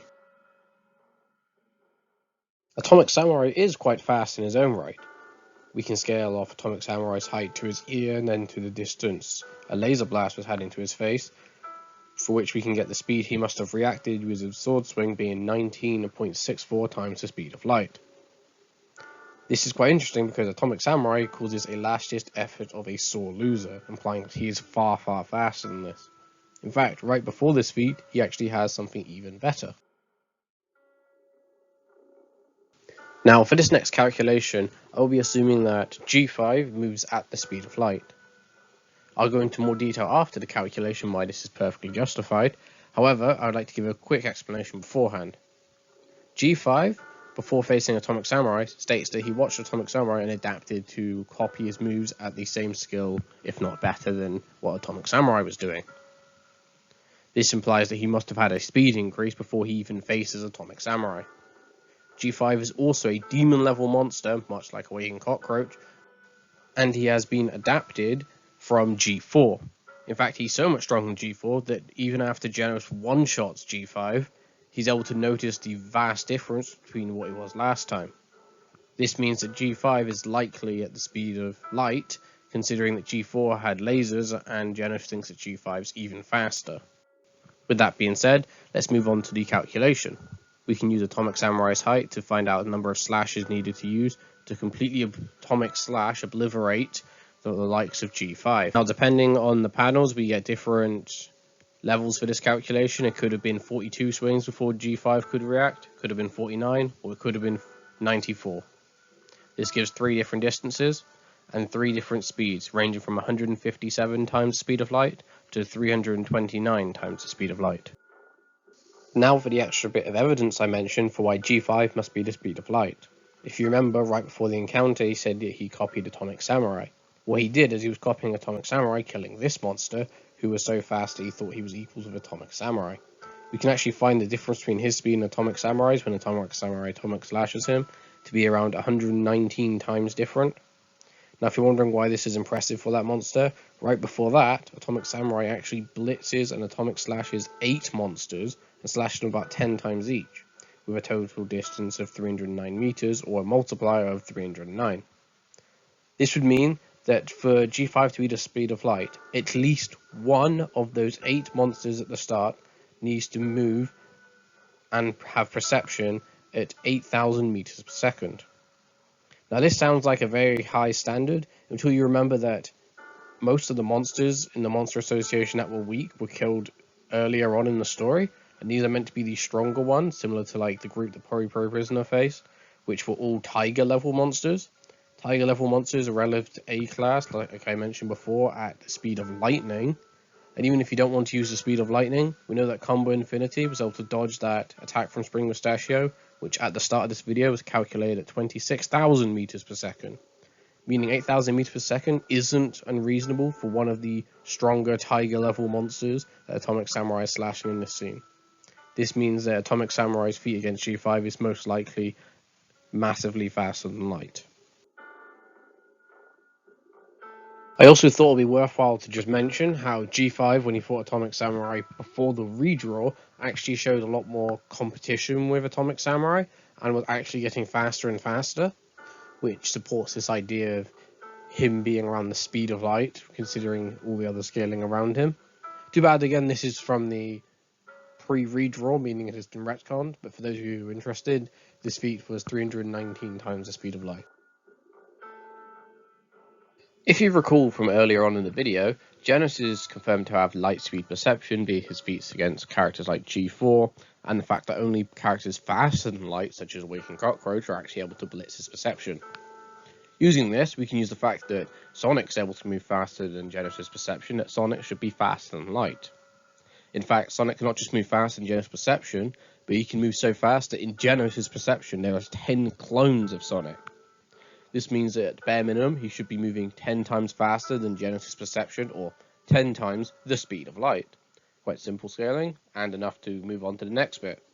The next bit being, when Sonic meets Hellfire and Gale Wind, he thinks that they're no match for him until they go in their monster form. When they go in their monster form, which is just stated to be a glimpse, they blitz behind Sonic so fast that his only reaction is to say that no amount of training could ever reach that level, clearly hinting at the fact that they are far beyond anything his tenfold funeral have, far beyond 10 times the speed of light.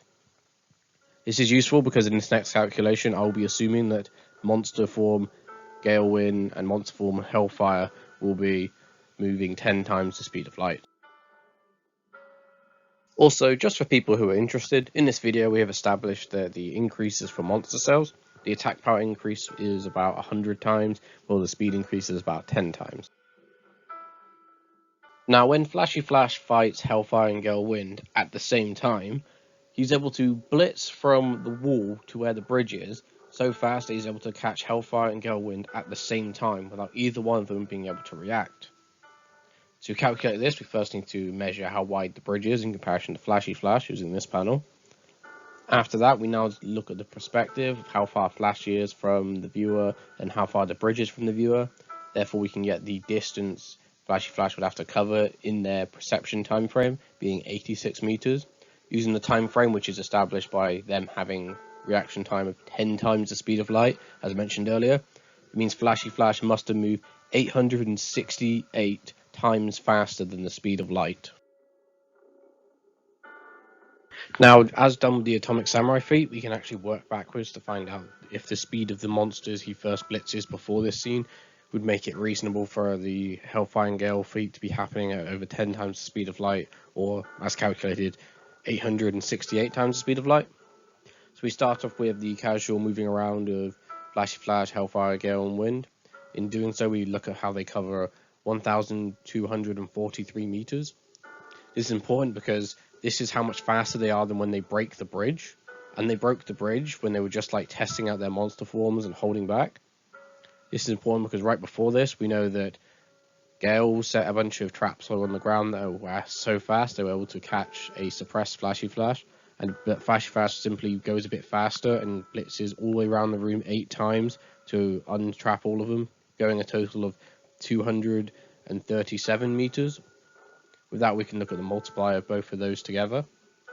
And then we need to look at how fast Flashy Flash was when he first met those 3 monsters in the corridor.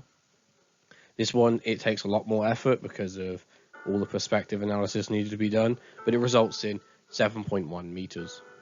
In total, we can add all those distances together to be a multiplier so that we can find out exactly how much faster Flashy Flash was getting between all these encounters, and we find that the speed of which those monsters would needed to have their perception at the very start, 1,400 meters per second is quite slow in comparison to many other Tiger level monsters. Even the Atomic Samurai ones were up to 8,000 meters per second. As mentioned earlier, Combo Infinity, another Tiger level monster, is at 26,000 meters per second.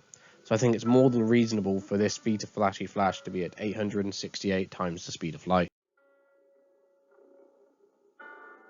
Now let's add the result of those 2 feats of calculation for Atomic Samurai and Flashy Flash to the list of which we are trying to scale Garou to, just for a perspective comparison. And now we can look at the fact that when Garou and Platinum Sperm were able to beat Flashy Flash, it was stated that afterwards, when they were fighting just the 2 of them, they were doing a more impressive light show than they were with Flashy Flash, making them 1.5 times faster. That being said, we now have the logical scaling chain calculation for the speed of Monster Garou. Now to go on the definitive speed scaling of actual feats that are 100% legit. Before I get onto the calculation, let's credit those who did some amazing pixel scaling on Versus Battle Wiki. Here's their names, and here's the full pixel scaling for what they did in order for both of them.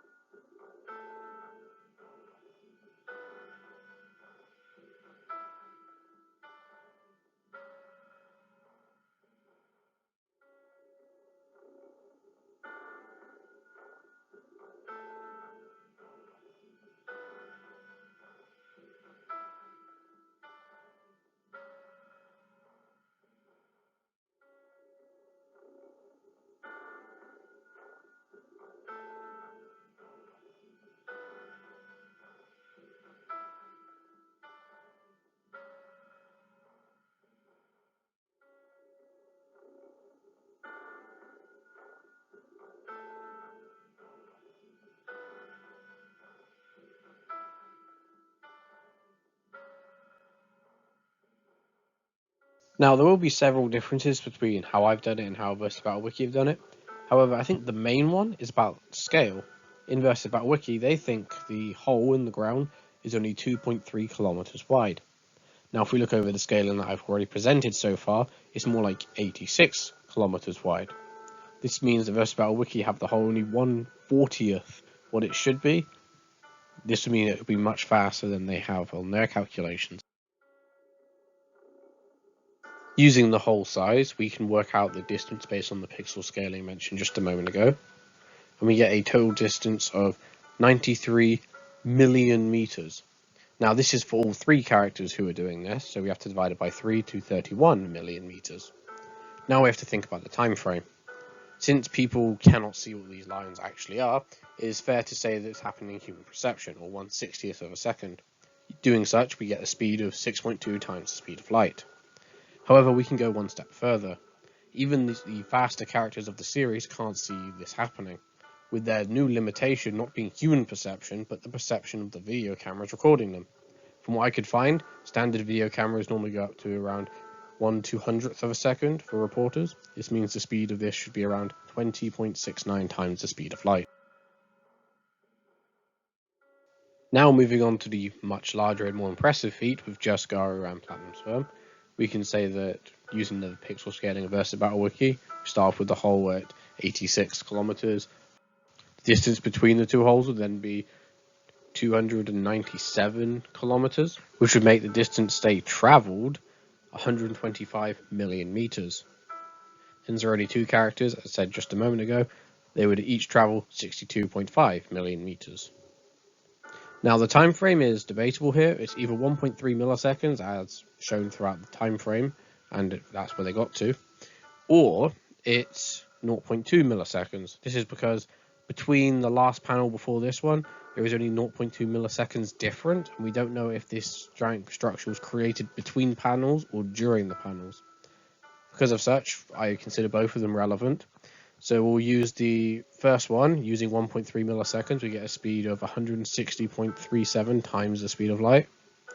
And if we use the lower time frame of 0.2 milliseconds, we get a speed of over 1000 times the speed of light. With that being done now, we now have the level of speed for each scaling meta, with the first theoretical one being 2000 times the speed of light, the logical chain scaling calculation being 1300 times the speed of light, and the definitive speed scaling being anywhere from 160 to over 1000 times the speed of light. Personally, I'm going to go with the over 1000 times the speed of light, mainly because it's consistent with all three variations of speed calculation. This concludes the Awake Perfect Godslayer CS Monster Garou as attack potency a small planet, lifting strength of 3.46 petatons, and speed of 160 to 2000 times the speed of light, likely over 1000 times the speed of light. Now let's talk a little bit about the level of skill Garou has while he's in this monster form. We can start off looking at while he is asleep and fighting Bang. While fighting Bang, it's stated by Bomb that Garou's actually overwhelming Bang, and then he recommends Bang to use his explosion release, and points out moments where using explosion release would literally one-shot Garou. The fact that Bang could one-shot Garou if he used explosion release means that you could say that a full power Bang might be more skilled than the likes of Garou in this scene. However, I think it's not quite like that. Instead, it's more of Garou's edging out on Bang in every category but one, and this is sort of shown when they're fighting.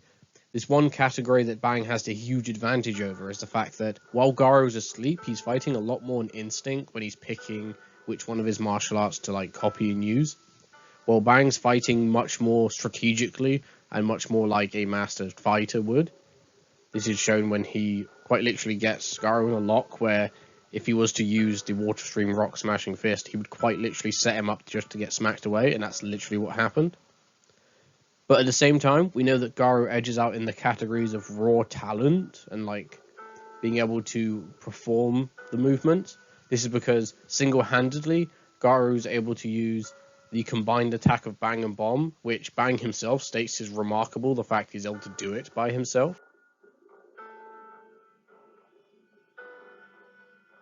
This idea that Garou is edging out in categories like talent and knowledge in a variety of different martial arts is implied by Bang himself. When Bang is trying to fight Garou, he starts fighting and connecting his fists in a way that Garou can sense the feelings and thoughts of Bang through the fight. And Bang immediately, as he's doing it, says that at his level of talent, he should be able to know exactly what it is through this way of communication. One way of showing that this level of talent is greater than that of Bang is to look at how Bang's the one who created the explosion release fist, and then afterwards created the water stream rock smashing fist as the ultimate defense. So this would imply that he would expect the water stream rock smashing fist to be able to defend against the explosion release fist. Yet it's stated by Bang himself that these shock waves of Barou's abilities are quite literally affecting him, meaning that in a way, you're even matching his mastery of the water stream rock smashing fist, or they are straight up surpassing it.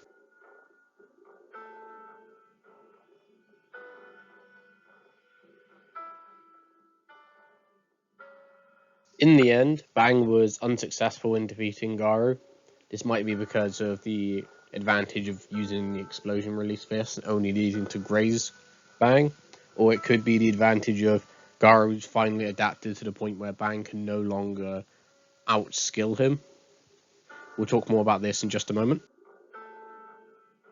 Now, once awake, Garou is a far better fighter than when he was asleep, mainly because of the reasons mentioned earlier, that he cannot fight tactically while fighting on just instinct and not even being aware of what's going on. When he's fighting Flashy Flash and Platinum Sperm, it's stating that he's close to perfecting his own technique. He then starts naming all the martial arts he has copied and, in his own words, absorbed into himself to create his own technique. At first he calls it the Monster Calamity God Fist, but then he remembered he wants to be above Disaster Level God, so he calls himself Monster Calamity God Slayer Fist, which is a much better name in my opinion. The idea that Garou is finally perfecting his own technique is actually a reference to much earlier on when he fought Bang the first time in the series. See, when he fought him the first time, Genos looks at this confrontation and calls the martial art a perfect blend of offense and defense. However, he says the difference between Garou and Bang is a difference between light and day, which I believe is a reference to one being a white rookie and the other one being a black belt master. And that's the sort of difference we have here. Now, Bang obviously perfected the Water Stream Rock Smashing Fist, his own technique, and now Garou is doing the same. So I believe at this point is when Garou reached the same strategic fight level that Bang previously had. Obviously, he's got more raw material to work with, having much more versatility, which we'll now look at now. If we move on to the statements where Garou is naming the martial arts that he's mastered to this level, we can look at there are 11 different martial arts. Now, not all these martial arts are actually known and talked about in the series. Perhaps we'll get later clarification later on in the series. What we do know is the Water Stream Rock Smashing Fist specializes in redirection, the Whirlwind Iron Cutting Fist specializing in slicing people using just the air current, the Exploding Heart Release Fist uses the shock waves from attacks to travel through the body and cause a heart attack. Now, the rest of these are very much, well, they're a bit of guesswork on my half, but the Tiger Style Fist is a Shaki style martial art mimicking that of a tiger. The rest of them not too sure, but then we can move on to the Pressure Point martial art, as it literally just calls itself the Pressure Point Killer martial art. Perhaps it uses a pressure point for an instant kill. There's also the Poison Ore Fist martial art, which sounds like it would just be a poisonous attack-based martial art. The most interesting part about this is even using just these 11 martial arts, even though there are others in the series that Garou has seen and witnessed, the number of combinations Garou should be able to have is 2 to the power 11, or 2048. Let's talk about when Garou confronts Saitama more seriously. He talks about how his power is increased and he could one-shot the Hero Association. However, he gets absolutely terrified when Saitama says so casually that he's annoyed enough to destroy the entire world. This would imply that despite the feats that we've shown so far, Garou does not think he is capable of destroying the world in any way, so he should be below that of Earth-busting. We haven't got a single calculation reaching that level, so it does make sense. Garou then does try to fight Saitama and immediately gets backhanded away with almost no difficulty. Later on, we see Garou slam Saitama into the ground from a great height, and he does so hard that a portion of the city is shattered and much debris is sent upwards. We can compare where the water and impact should be by using an external shot compared to the Earth itself. Doing so, we can then go to the second scene of when it's shattering and be able to tell the width of the debris and the height of the debris. This will get its volume. Since this is on the city, we can just use like average rock, for example, to get the debris mass. Doing so, we find this is actually slightly higher than the previous feats, where we were talking about Tatsumaki's spear and Sage Centipede strength, but not too much higher, so it's consistent.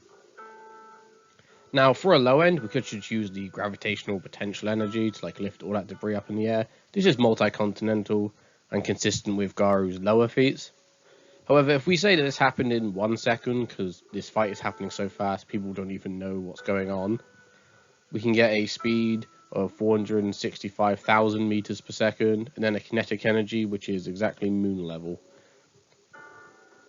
which again is consistent with Sage Centipede and Evil Natural Ocean.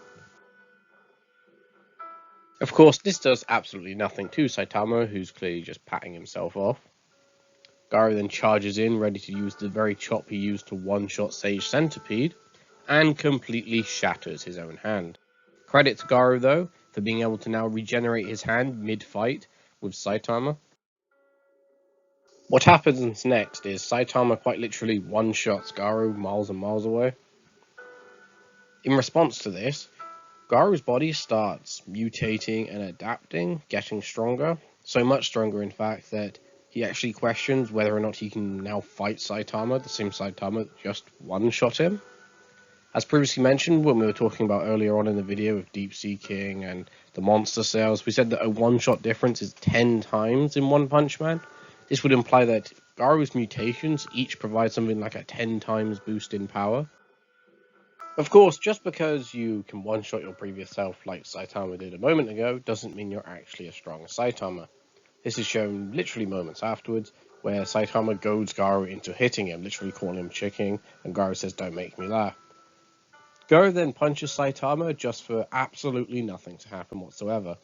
Saitama then even notes to the kid that, don't worry, there is no reason for him to actually get hurt. It's then stated that Garou's monstification is actually speeding up.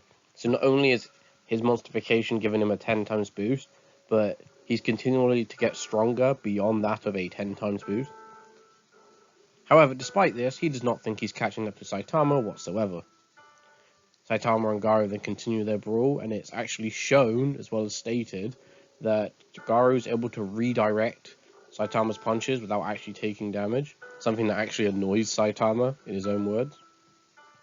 After this, Garou tries a barrage attack to try to hit Saitama and talks about how Saitama is just so fast that Garou is unable to hit him. However, by using his precognition, he's able to overcome the extreme speed difference and be able to hit Saitama.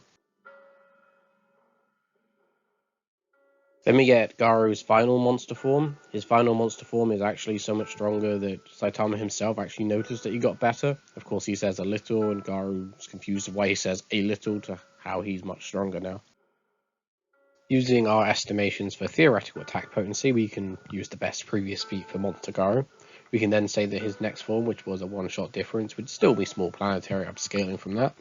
But then his final monster form, if you upscale from another one-shot, should actually be planet level. Let's check if this planet level is consistent with the actual feats Garou has shown. The best feat that Monster Garou has shown was his extreme power attack he did on Saitama. This attack goes through the earth and is able to actually break a barrier around the world which was protecting God. This calc requires a lot of work because we have to calculate multiple different things. Let's start off with the mountain at the crust folding inwards. The name of the attack is Extreme Power Attack, which gives us a time frame of around 4.5 seconds for when he says the name of the attack. However, we have to then include twice the time for 2 extra panels of about the same time frame as he folds in the mountain. We can then measure how big this mountain is. It's absolutely gigantic, over 320 kilometers wide and high. We then get a speed of displacement using that time frame. We then get the mass of it by using part of it being crust and part of it being mantle. We add it both together along with the speed, and we get the kinetic energy of this first part of this feat to be multi-continental. Now for the second part of the calculation, we have a bit of a problem. You see, originally we used this panel right here. We can use all the details nicely, the segment of the Earth, how big it's been bulging out, the time frame of it such, or we can use the gravity potential energy.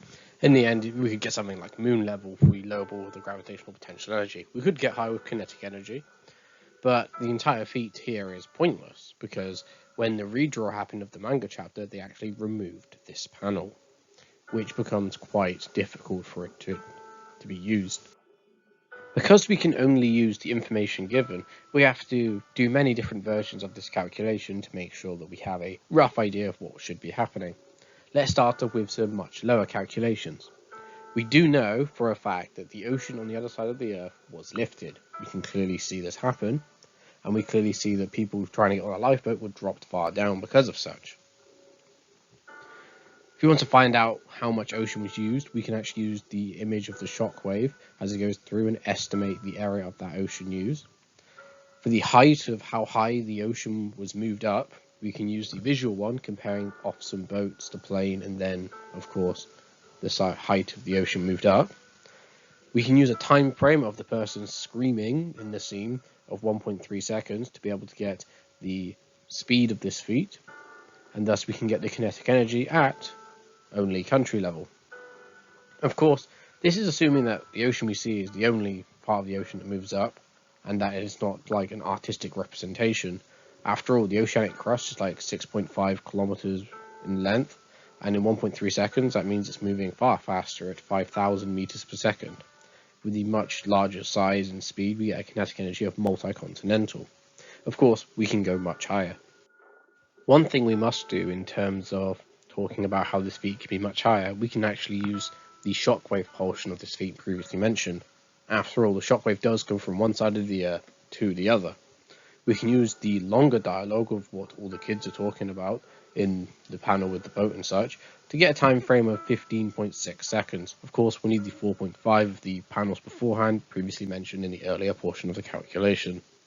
This gives a far greater speed of over 600,000 meters per second, which if we then apply to all the scaling we just did for how big the oceanic plate is, we would then get a low-end kinetic energy using the smaller depth of moon level, and for the higher end, we'd be looking more around small planet. With the established information, we can go one step further. Instead of just saying an oceanic plate is moved, we can actually say everything inside the shockwave was bulging outwards at the speeds given. We do have 3 different speeds. We will need to know the mass and volume of this section of the Earth. Using such, we can use a low end at multi-continental, we can get a mid end at small planet, as well as a high end at large planet. Now let's get to some sorting. We have 7 different calculations we have just established, ranging all the way from country level all the way up to large planet, with a lot of them being multi-continental to small planet. If we remember earlier when we were doing the folding in portion of a mountain, we got multi-continental. Now, if we look at the difference in size between that mountain and how far the shockwave went, and how the shockwave was clearly getting thicker lines in its representation, implying it got stronger, we can actually upscale the size and therefore the minimum energy of this feat. In doing so, we get a small planet amount. What this means is all the calculations that are below small planets can be removed. The next way we can sort these calculations is actually to look at the time frame assumed in these calculations. For the first 2 calculations, we had the time frame of someone screaming at 1.3 seconds. For Calc 3 and 4, we had a much longer time frame at 20.1 seconds, but still reasonable.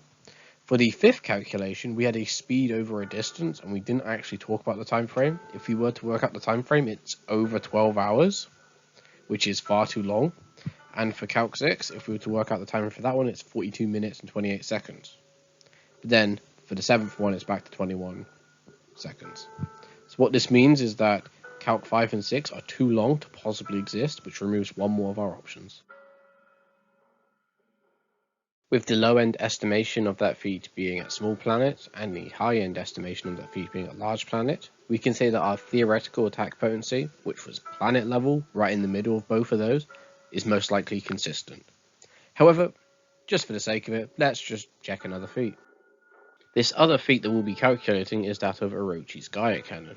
The Gaia Cannon is an amplification from the Earth itself Orochi uses to make a very powerful attack. So powerful, in fact, that when Saitama counters with a serious squirt gun, one of the weakest serious moves in the series, it actually diffuses the serious attack so that Orochi doesn't take any damage. We do know Orochi himself doesn't scale to this, because Saitama then uses a normal punch and one-shots him. So this attack scales above Orochi, which is problematic, as Orochi was the beginning of the scaling chain we previously mentioned, so if there is no scaling to Orochi or the other characters, we cannot scale Garou to this. That is until this feat that we mentioned a moment ago. After all, this feat of the Gaia Cannon affected the Earth, but did not break a hole in the dimensional barrier. Garou did, therefore Garou must be more powerful than this feat. Now let's calculate this feat. We have to first pixel scale the size of the Earth, which is inconsistent between the two different panels we use it, and so is the mass of what the Earth moves. This is very irritating, but it just means we have to do several different ends for this feat, like we did the last one. So if we use the first image, we can pixel scale it, get the mass for that. We will be using the density of the Earth as in the inner core to get our mass, and that's how we do it for the first one. For the second one, it's the exact same process, just different pixel scaling.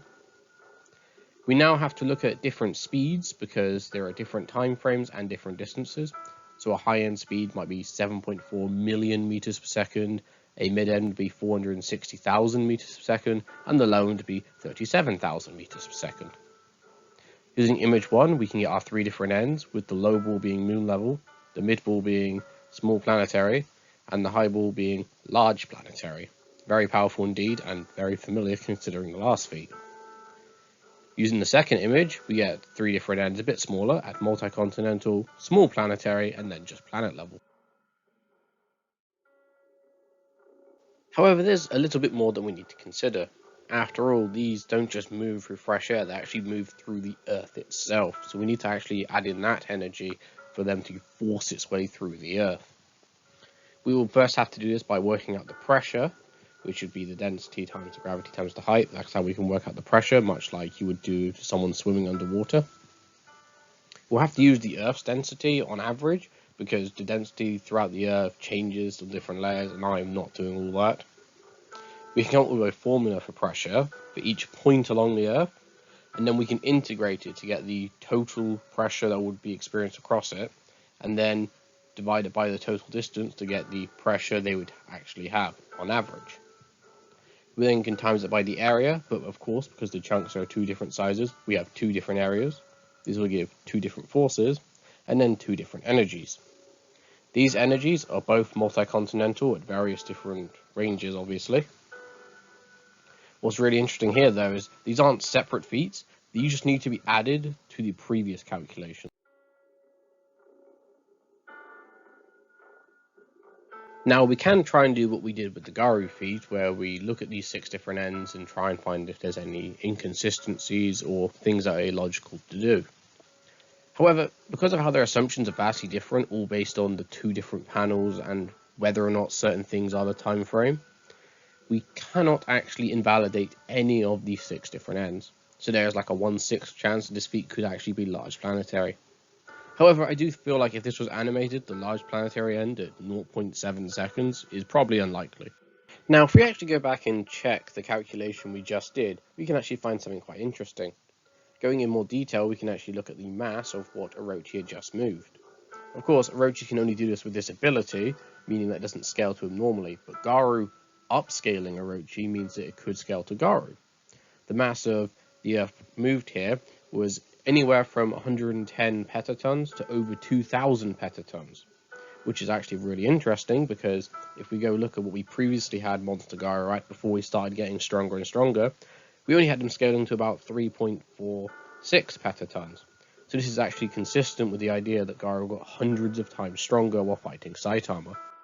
In terms of both speed and skill, Garou doesn't actually progress in this at all.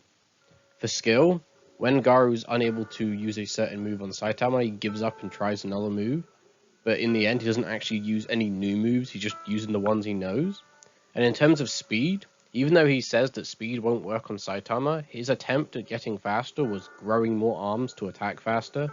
He doesn't actually show anything remotely resembling him getting faster. This would mean that for the final monster Garou, his speed's the exact same, but for his attack potency and lifting strength, they've gone up. His attack potency is most likely planetary, but could possibly even be large planetary, while his lifting strength is 110 petatons to 2.2 exatons.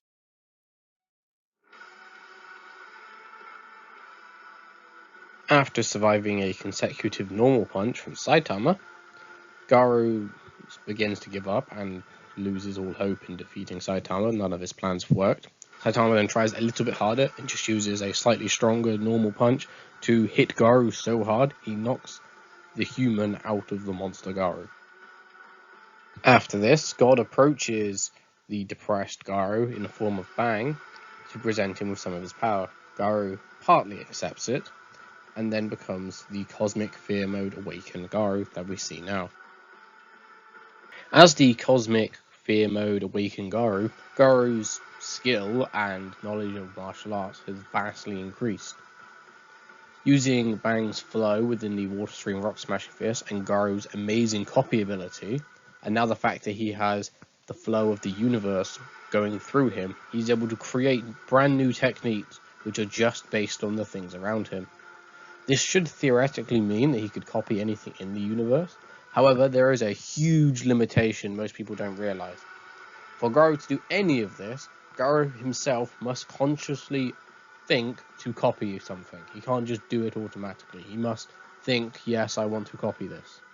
This is elaborated later on when he copies Saitama. He references Snek and how his style copies off an animal, and then he's like copying Saitama afterwards. He's copying something he knows of. To elaborate on this further, we can look at his first move, the Nuclear Fission Punch. The Nuclear Fission Punch, while impressive, isn't the most powerful thing Garou could have done. He could have gone with Nuclear Fusion, or Supernova Punch. Both are more efficient energy-wise and much more explosive than just Nuclear Fission.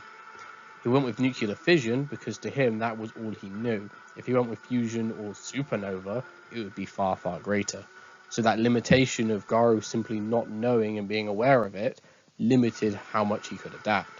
Of course, in general, this is an amazing upstep from what it was before. Now, if you remember the theoretical attack potency we previously did for Monster Garou, we can actually use this as a basis to upscale from to get the starting power of Cosmic Fear Mode Awakened Garou. Now, as you should remember, the first thing Cosmic Fear Mode Awakened Garou did was use his Nuclear Fission Punch to punch so hard and so fast that it caught Saitama off guard. He also states that he's now confident in facing Saitama, despite his previous monster form getting one-shot by Saitama. If we mentioned before that the one-shot difference is around 10 times, especially in One Punch Man with the previous scaling, so we can just use a 10 times different for his base. Garou then gets even stronger by copying Saitama. As if you look closer in the scan, you'll notice Saitama thinks that despite Garou's growth in power, he could still one-shot him. Saitama is then proven wrong when Garou copies him and they match each other blow for blow in a consecutive normal punch and then send each other flying equally. So Saitama thinking that he could one-shot Garou and having a lot of experience one-shotting means he probably should be a one-shot difference from the base Cosmic Awakened Garou. However, this one that's copying Saitama must be a one-shot difference stronger, so that's another 10 times. This means that the casual punches from Cosmic Fear Mode Garou are now at large planet. After matching Saitama, Garou then decides to use something even stronger, his Gamma Ray Burst. The Gamma Ray Burst is actually able to somewhat one-shot Saitama. It one-shots him away while he's suppressed, but he doesn't take significant damage from it. Because it was able to essentially one-shot the suppressed Saitama, we could say it's another 10 times increase, but it'd still be large planetary. Now, when Saitama gets one-shot, there's a little description off to the side talking about a Gamma Ray Burst. It correctly describes a Gamma Ray Burst as the brightest event in the universe, and this is correct. We can also look up the energy of a gamma ray burst at 3 times 10 to the 47 joules, which would be solar system level. However, because this is for a star and not Garou, we can't actually apply it. And because we cannot apply it, I'll have to instead calculate the actual gamma ray burst that Garou does. Starting off this very complicated process, we need to solve for the energy of the brightest photon in the gamma ray burst. Start off by just simply defining Planck's content, use the emissivity of the air since that's the medium the gamma ray burst is being blasted. Now we need to note what the temperature of the hottest gamma ray burst is, as we are using the hottest and most brightest one. Doing so, we get this extremely high temperature. Now there are 2 different ways to solve for energy, one of which using the wavelength, Planck constant and speed of light. The other way using time, emissivity, surface area and temperature to the power of 4. Since they both use the same wavelength, we can actually rearrange it and solve for the wavelength, which actually turns out to be in terms of surface area. If we use the name of the attack, gamma ray burst, as the time frame, we get a time frame of 1.9 seconds. We need this as well. Doing such, we can write an equation for the wavelength using all these different aspects. And therefore we get the brightest photon to be this many meters, very small. Then we can take it a step further and find out the energy of that photon. Now for some pixel scaling. Before doing our pixel scaling, we need to be sure of what we are pixel scaling. So if we look right beforehand, when Saitama punched Garou before Cosmic Garou came around, we see that he punched him through some mountains out through a headland onto the water. This seems meaningless, but is actually quite useful, because that headland is also shown in the gamma ray burst just in the corner, meaning that the location should be right between the headland, for which we can then use a picture of the world where the headland is shown and pixel scale that off the entire planet. Doing so, we can find the distance they are from the headland, being around 200 kilometers, which is quite far. But also very useful because when the gamma ray burst happens, we can look at the perspective angle of where the viewers would be and the rest of the humans on the other side of the headland to get exactly how big it should be. We can then find how far it is off the ground, as well as how thick it is, and therefore use the horizon distance to find out how far it blasts. All that together, we can get the volume of the gamma ray burst. Now that we have the volume and the distance that the gamma ray burst went, we can use the energy distribution of the inverse square law as well as the starting energy of the brightest photon to get the average energy. First, we need the total along the gamma ray burst for the number of photons. We do this by integrating from 1 to the radius with the equation as shown. Therefore, we can get the wavelength of the average photon inside the gamma ray burst.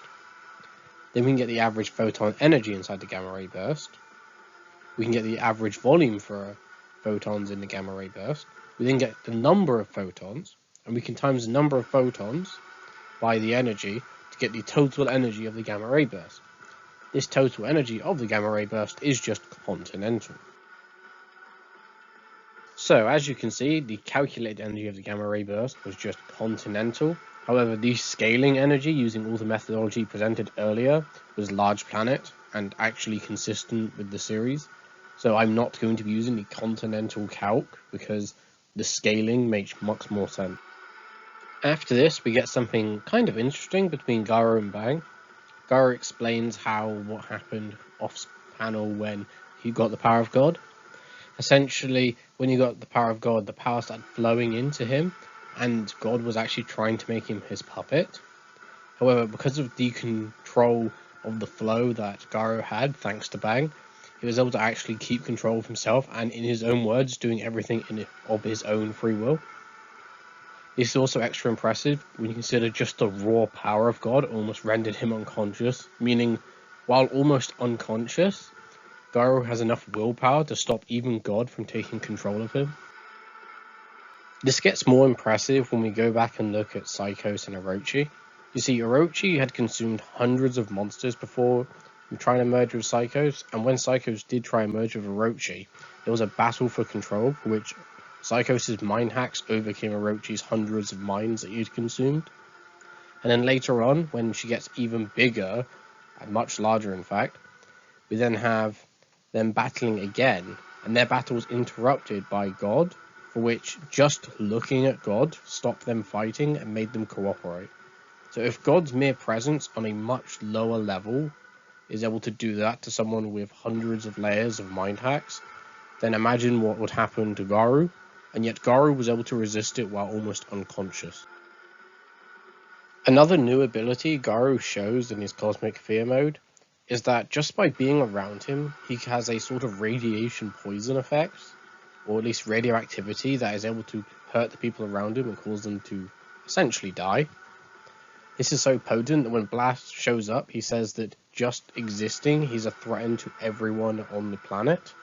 And then later on, when they're actually fighting, he states that the planet will not last much longer if he was to carry on existing. Meaning Garou could passively stand on a planet and kill every single person on it. This is also very impressive when you realise even the likes of Zombie Man, who's immortal, got negged by this. Let's do some quick analysis on Garou against Blast. At the start of the fight, Blast is actually able to gain the advantage, catching him off guard when he goes through a portal and hitting him in the back of the head using his gravity knuckle. He then proceeds to spin Garou through several portals while punching him over and over, speeding him up, and then shutting the portal on him, hoping to battlefield remove Garou. Of course, Garou is able to just copy this ability, which proves that he can copy anything, at least in the verse, within the cosmos. And in doing so, he's now able to both teleport using portals, and he's able to use Blast's gravity knuckle. After this, Blast goes from being offensive to just defensive, as he no longer has the power to deal with Garou, and this is partly mentioned by Garou himself. Garou notes that Blast is definitely worthy as S-rank number 1, but he's not as good as Saitama, and notes that a full power Saitama is much more worthy of him going against, and then proceeds to make Saitama go against him, to say the least. When Saitama gets really angry and then decides to use his serious punch on Garou, before the punch can even hit Garou, Garou's actually able to go mode Saitama and copy his serious punch. This means that Garou can actually copy people even if they're faster than him and grow to their speed limit. When this is done, they then have the serious punch squared, which is really impressive and something I am not talking about right now. I will talk about it later on in the video for a particular reason. The end result of the serious punch squared sent both Garou and Saitama to Jupiter Moon Io, where Garou then proceeds to do another feat that I'm going to have to calculate. And no, I do not mean the explosion from his nuclear fission punch. Instead, I mean the supposed black hole that sucks it up straight afterwards. Now, first thing, we do actually need to work out the energy of the explosion. All we have to do here is use the size of Io compared to the explosion itself at over 1 million meters. We then use a standard explosion formula, as we can see the dust itself getting blown away with a heavy blast radius, with an explosion yield of 11 trillion tons of TNT, or essentially country level. Now, we also can find out how much dust was moved in that volume, and we can use the mass of all that dust, working out its density, as well as the time frame of the dialogue around it. Doing so, we can get the average speed the dust must have been moved. This gives kinetic energy that the black hole must use to pull in all the dust, which that kinetic energy that the black hole pulled in was moon level, much higher. However, using that, we can actually work out the gravity of the black hole that Garou would have made. So it's 260 times that of Earth, but definitely not a real black hole. And then we can get its mass, and then we can look at the mass energy created by this, which turns out to be small planet. Now, if you're thinking that small planet is small for Garou at this point, you're right. Garou has consistent large planetary feats. However, the context of this scene, Garou is meant to be showing off the skills of other people. So it's very likely that the small planetary gravity knuckle that Garou does is actually the level of strength Blast was using on him to imitate this is what would happen if Blast used the ability at its full capacity. So maybe scale Blast to small planetary. This would be consistent with the idea that Garou thinks that while Blast is incredibly powerful, he's not actually worth his time. Speaking of large planetary feats, spoiler alert, this next feat will be large planetary. This next feat is that of Saitama using the serious table flip on Io. Now, if you're wondering why this would be large planetary, it's simply because of how fast it was. Let me show you. So we can look at Io's radius, or diameter, don't really matter which.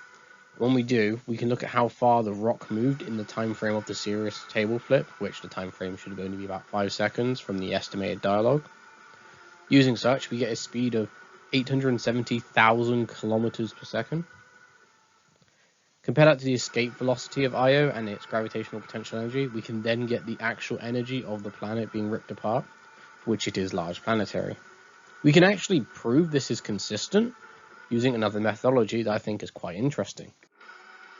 Now, this other interesting method is using the other scan we see of Io, where it's ripped apart, where we see in a nice colourful orb. And what we actually see is all the rocks are still staying in place somehow. Now, one way this could happen is when Saitama flung it in the air, he flung it to spin around what's called the geostationary orbit, or since it's a moon, the lunary stationary orbit. Now, how this works is an object is spinning around the main mass, which technically is still in the same spot because the center of mass hasn't moved. And when they're spinning around the mass, they're spinning as fast as they would fall inwards. This would mean that it would be impossible for the rocks to ever go back to normal because they're orbiting and going around and falling in all at the same time. If we use this and the time frame to get to this scene, which is debatably between 8.4 and 12.2 seconds, we can then use the geostationary orbit for the kinetic energy of ripping apart Io. To work out the geostationary orbit, we have to use this equation for the radius, and then we have to put in each of its factors. We can just run through those really quickly. We then get to low end speed, high end speed. We then, once again, compare that with the escape velocity of Io and its gravitational potential energy, and both the low end and the high end is large planetary, just like the other example. This will get more interesting later on because we can actually use the size of Io here to upgrade one of the later feats. Now, for this next speed feat, it was one of the hardest pixel scaling I've ever done because the trail Saitama had while beating up Garou was over 800,000 pixels. We can use that compared to the stationary orbit we mentioned a second ago to try and get the distance how far Saitama traveled at 17 billion meters. Since Saitama was moving so fast in Garou's perception that he had 18 after images, 17 in one scan and one coming out of the hole that Garou was trying to hide through, we can use a time frame of 1/1000th of a second. Obviously, Garou's perception is higher than that of a normal human, and this is based off like a normal human getting blitzed by 18 after images. However, at the same time, Garou was also stunned in this moment, and using anything higher would actually be calc stacking. Using this time frame though, and the massive distance, we already get a speed that's absolutely ginormous at 63,000 times the speed of light.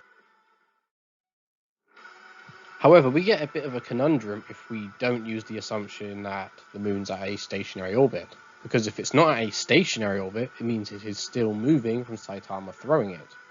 And when it was thrown, it was moving at over 800,000 meters per second. In the time frame previously mentioned of 1/1000th of a second, it would move quite a large distance. Yet when Garou and Saitama are fighting each other, they don't seem to move very much at all. In fact, it looks pretty much stationary. This would mean that the time frame is actually really tiny, much smaller than what we previously said, more in the microseconds type of time frame. Of course, this also would shrink the size of Io in our calculation because it would mean they didn't go as high and Io itself is smaller. So the 800,000 pixels now measure around 5 billion meters as opposed to 7 billion in the last one. However, that's still incredible because in the time frame given, the speed ends up being 14.7 million times the speed of light. For this next feat, we'll be looking at when Saitama uses the Sirius sneeze, which quite literally sneezes away a large part of Jupiter. Now, sneezing away a part of Jupiter is actually really difficult to calculate because Jupiter doesn't have a set density. There's an average density, but Jupiter gets denser the lower and lower you get. For example, that black orb you see isn't the core of Jupiter, but the metallic layer of Jupiter where it's so dense that hydrogen becomes metallic and solid. So if we want to work out the mass of how much Jupiter is displaced, we have to actually work out the average density, because it's not going to be the one you get on Google. In fact, it should be a bit less. We can create a model to do this, first using its composition, with it being hydrogen at 89% on the top layer and 10% helium and 1% other elements, to get our minimum density. We then can do the same but for liquid hydrogen or liquid helium to get the minimum liquid density. As it gets denser and denser, it actually turns to liquid around 21,000 kilometers. We then have the bit where it's solid hydrogen, which is right afterwards, and it's practically the same density, which shows this methodology works. And then we can look up what the metallic density of hydrogen is when it's super compressed. We then can add on the core of Jupiter. This won't be useful, but add it on just to show it. Now plotting a graph with those 4 coordinates mentioned. And let's just add some extra things to the graph. We'll add this yellow line representing how far into Jupiter we are, as well as the red line for the average density of Jupiter. So you can see that it varies quite a lot. Now just removing the core from the graph, it's not going to be needed, as you can clearly see, so we can just pretend it's not there. Now we need to work out the integral of everything for the yellow line, and then we divide it by how far it is. That way we can get our density. Now to actually calculate this feat, first we need the pixel scaling of Jupiter that I've alluded to but not actually shown yet, where we will scale Jupiter, its inner orb that was black, and then we can do the depth of Jupiter. Using that we can get our answer to our integral, and then we can get our average density. Average density is 1000 kilogram per cubic meter less than Jupiter's itself average density, which is consistent with what we're aiming for. Now we can use the angle of which the sneeze split to find out how much of the sphere was actually blown away. In doing so, we can get the volume for how much was moved to be around 26% that of Jupiter's total volume. We can get the mass to be 7.67% of Jupiter's total mass. For the time frame, we choose the time frame of the sneeze, or the name of the thing, serious sneeze. We get 1.3 seconds. We get a displacement speed. And after that, we can get our kinetic energy, which turns out to be star level. Of course, this is the kinetic energy of a sneeze. Saitama's full power would be more like a punch. So if we look up the average energy of a sneeze at 0.3 joules from this one site, and the average energy of a punch, which changes site to site, but here looks like it's 142.5 joules, we'd say the difference is 475 times. So if Saitama was to actually punch, his energy would be even higher at large star. Now you might be wondering, why did we just calculate this? Well, we actually have a graph comparing Saitama and Garou directly, so we can actually just use this graph to find out what Cosmic Garou's final strength is. If we want to do this more accurately though, we need to actually know the scale of which this graph goes up. Yes, both characters are going up exponentially, but if we assume the scale of each line is just a linear increase, Saitama should only be 33 times stronger. However, 33 times his Io feat isn't the level we just got for the Jupiter feat, so we have to go into more detail. Now, because we are saying that this is not a linear scale between each line, we're going to use a logarithmic scale. We start off with Saitama's max energy, his energy that we had during the Io feat. We find its difference at 585 million times, which is a lot bigger than the 33. However, the 33 times difference on this graph would be a log difference to represent that amount. In other words, for each half square, or half line you could say, there'd be a difference of 1.84 times. Using this, and finding out Garou would be 5 full lines or 10 half lines from when that feat happened, we can say Garou is over 450 times more powerful than the Io feat. This will give Garou's attack potency to be dwarf star level. This is consistent with him being scared of a star level sneeze from Saitama, and he can no longer comprehend how strong the large star Saitama is. He doesn't believe he can reach his level. So this would be Garou's final attack potency. However, we need to go back and look at another feat. Now, if you remember from earlier on in the video, I said that we would have to revisit the Serious Punch Squared feat. The Serious Punch Squared was so powerful that when a portion of it breaks out, in the time frame of just a boom, it's able to make a hole in the sky. This hole in the sky looks to have had stars in it previously. This is an incredibly powerful feat and a lot higher than we had before. We also have confirmation at the end of Garou and Saitama's fight that when everything got reversed so that all the damage was undone, that hole in the sky also was undone, and we can see there was in fact stars inside the hole.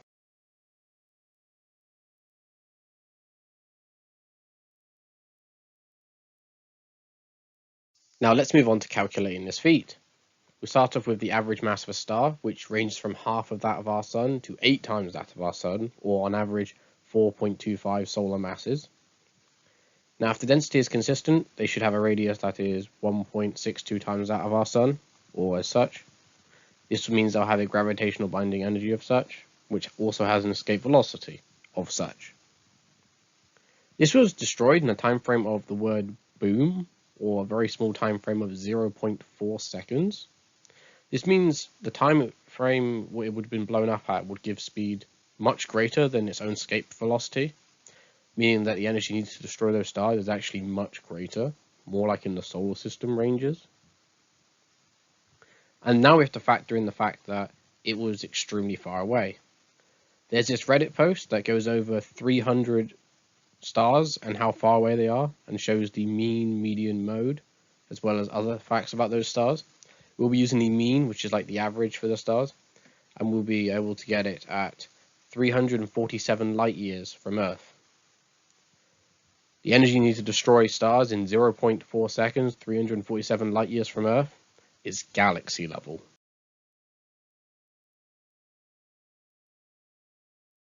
Now, this galaxy level attack potency is enormous, much higher than before. So high, in fact, that it actually brings into question the context of the feat itself.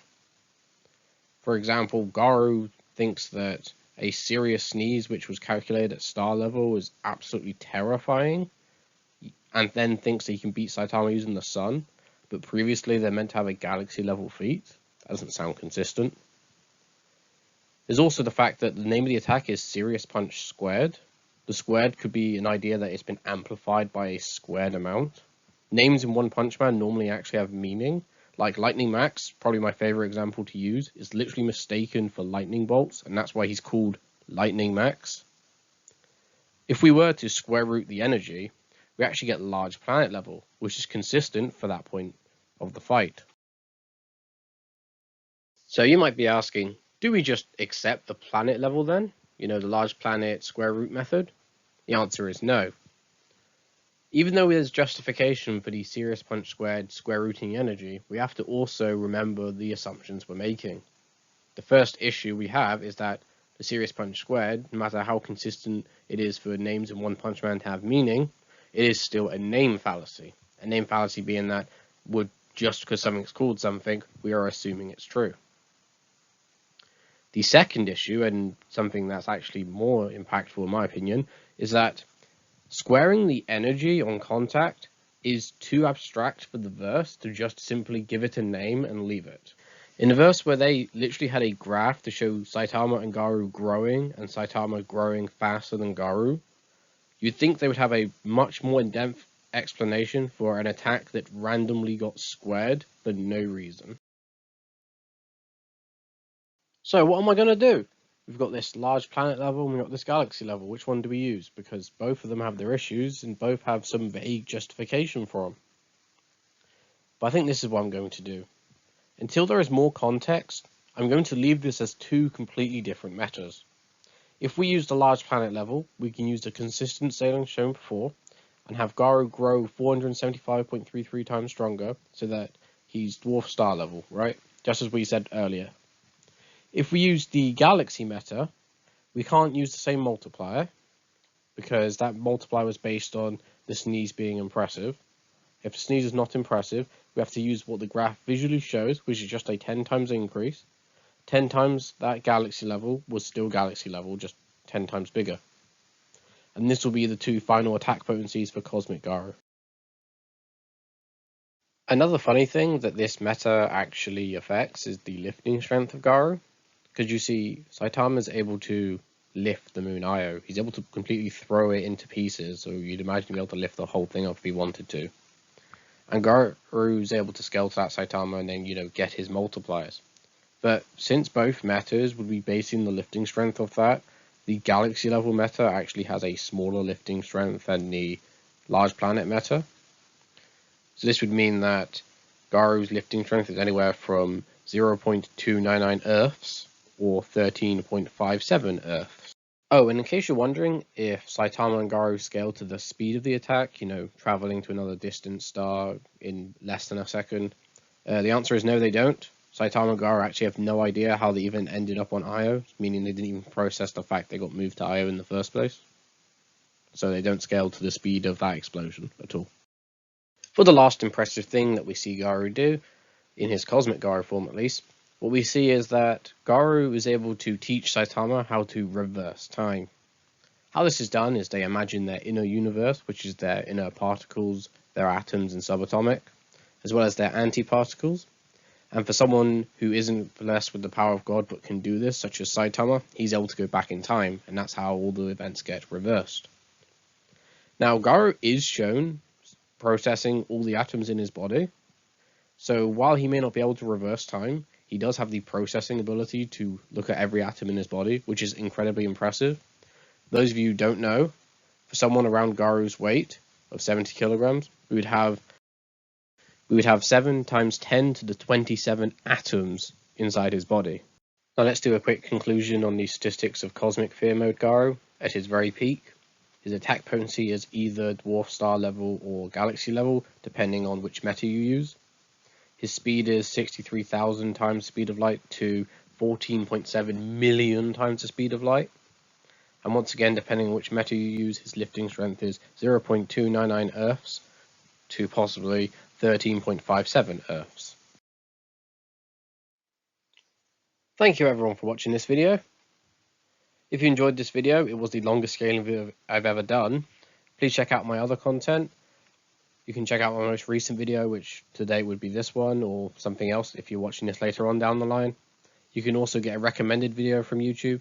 In the description, you'll have a link to my Discord, as well as other channels I think are great scalers. Go check them out, such as Captain Forrest and Korin and Keefe. Also, thank you to the people who helped me out with this video. I won't be able to name all of them. A lot of them are on my Discord, and others are elsewhere. Just thank you all, because it was a lot of work to get this done, and you guys helped me through it. And I'll see you all next time. Have a good day.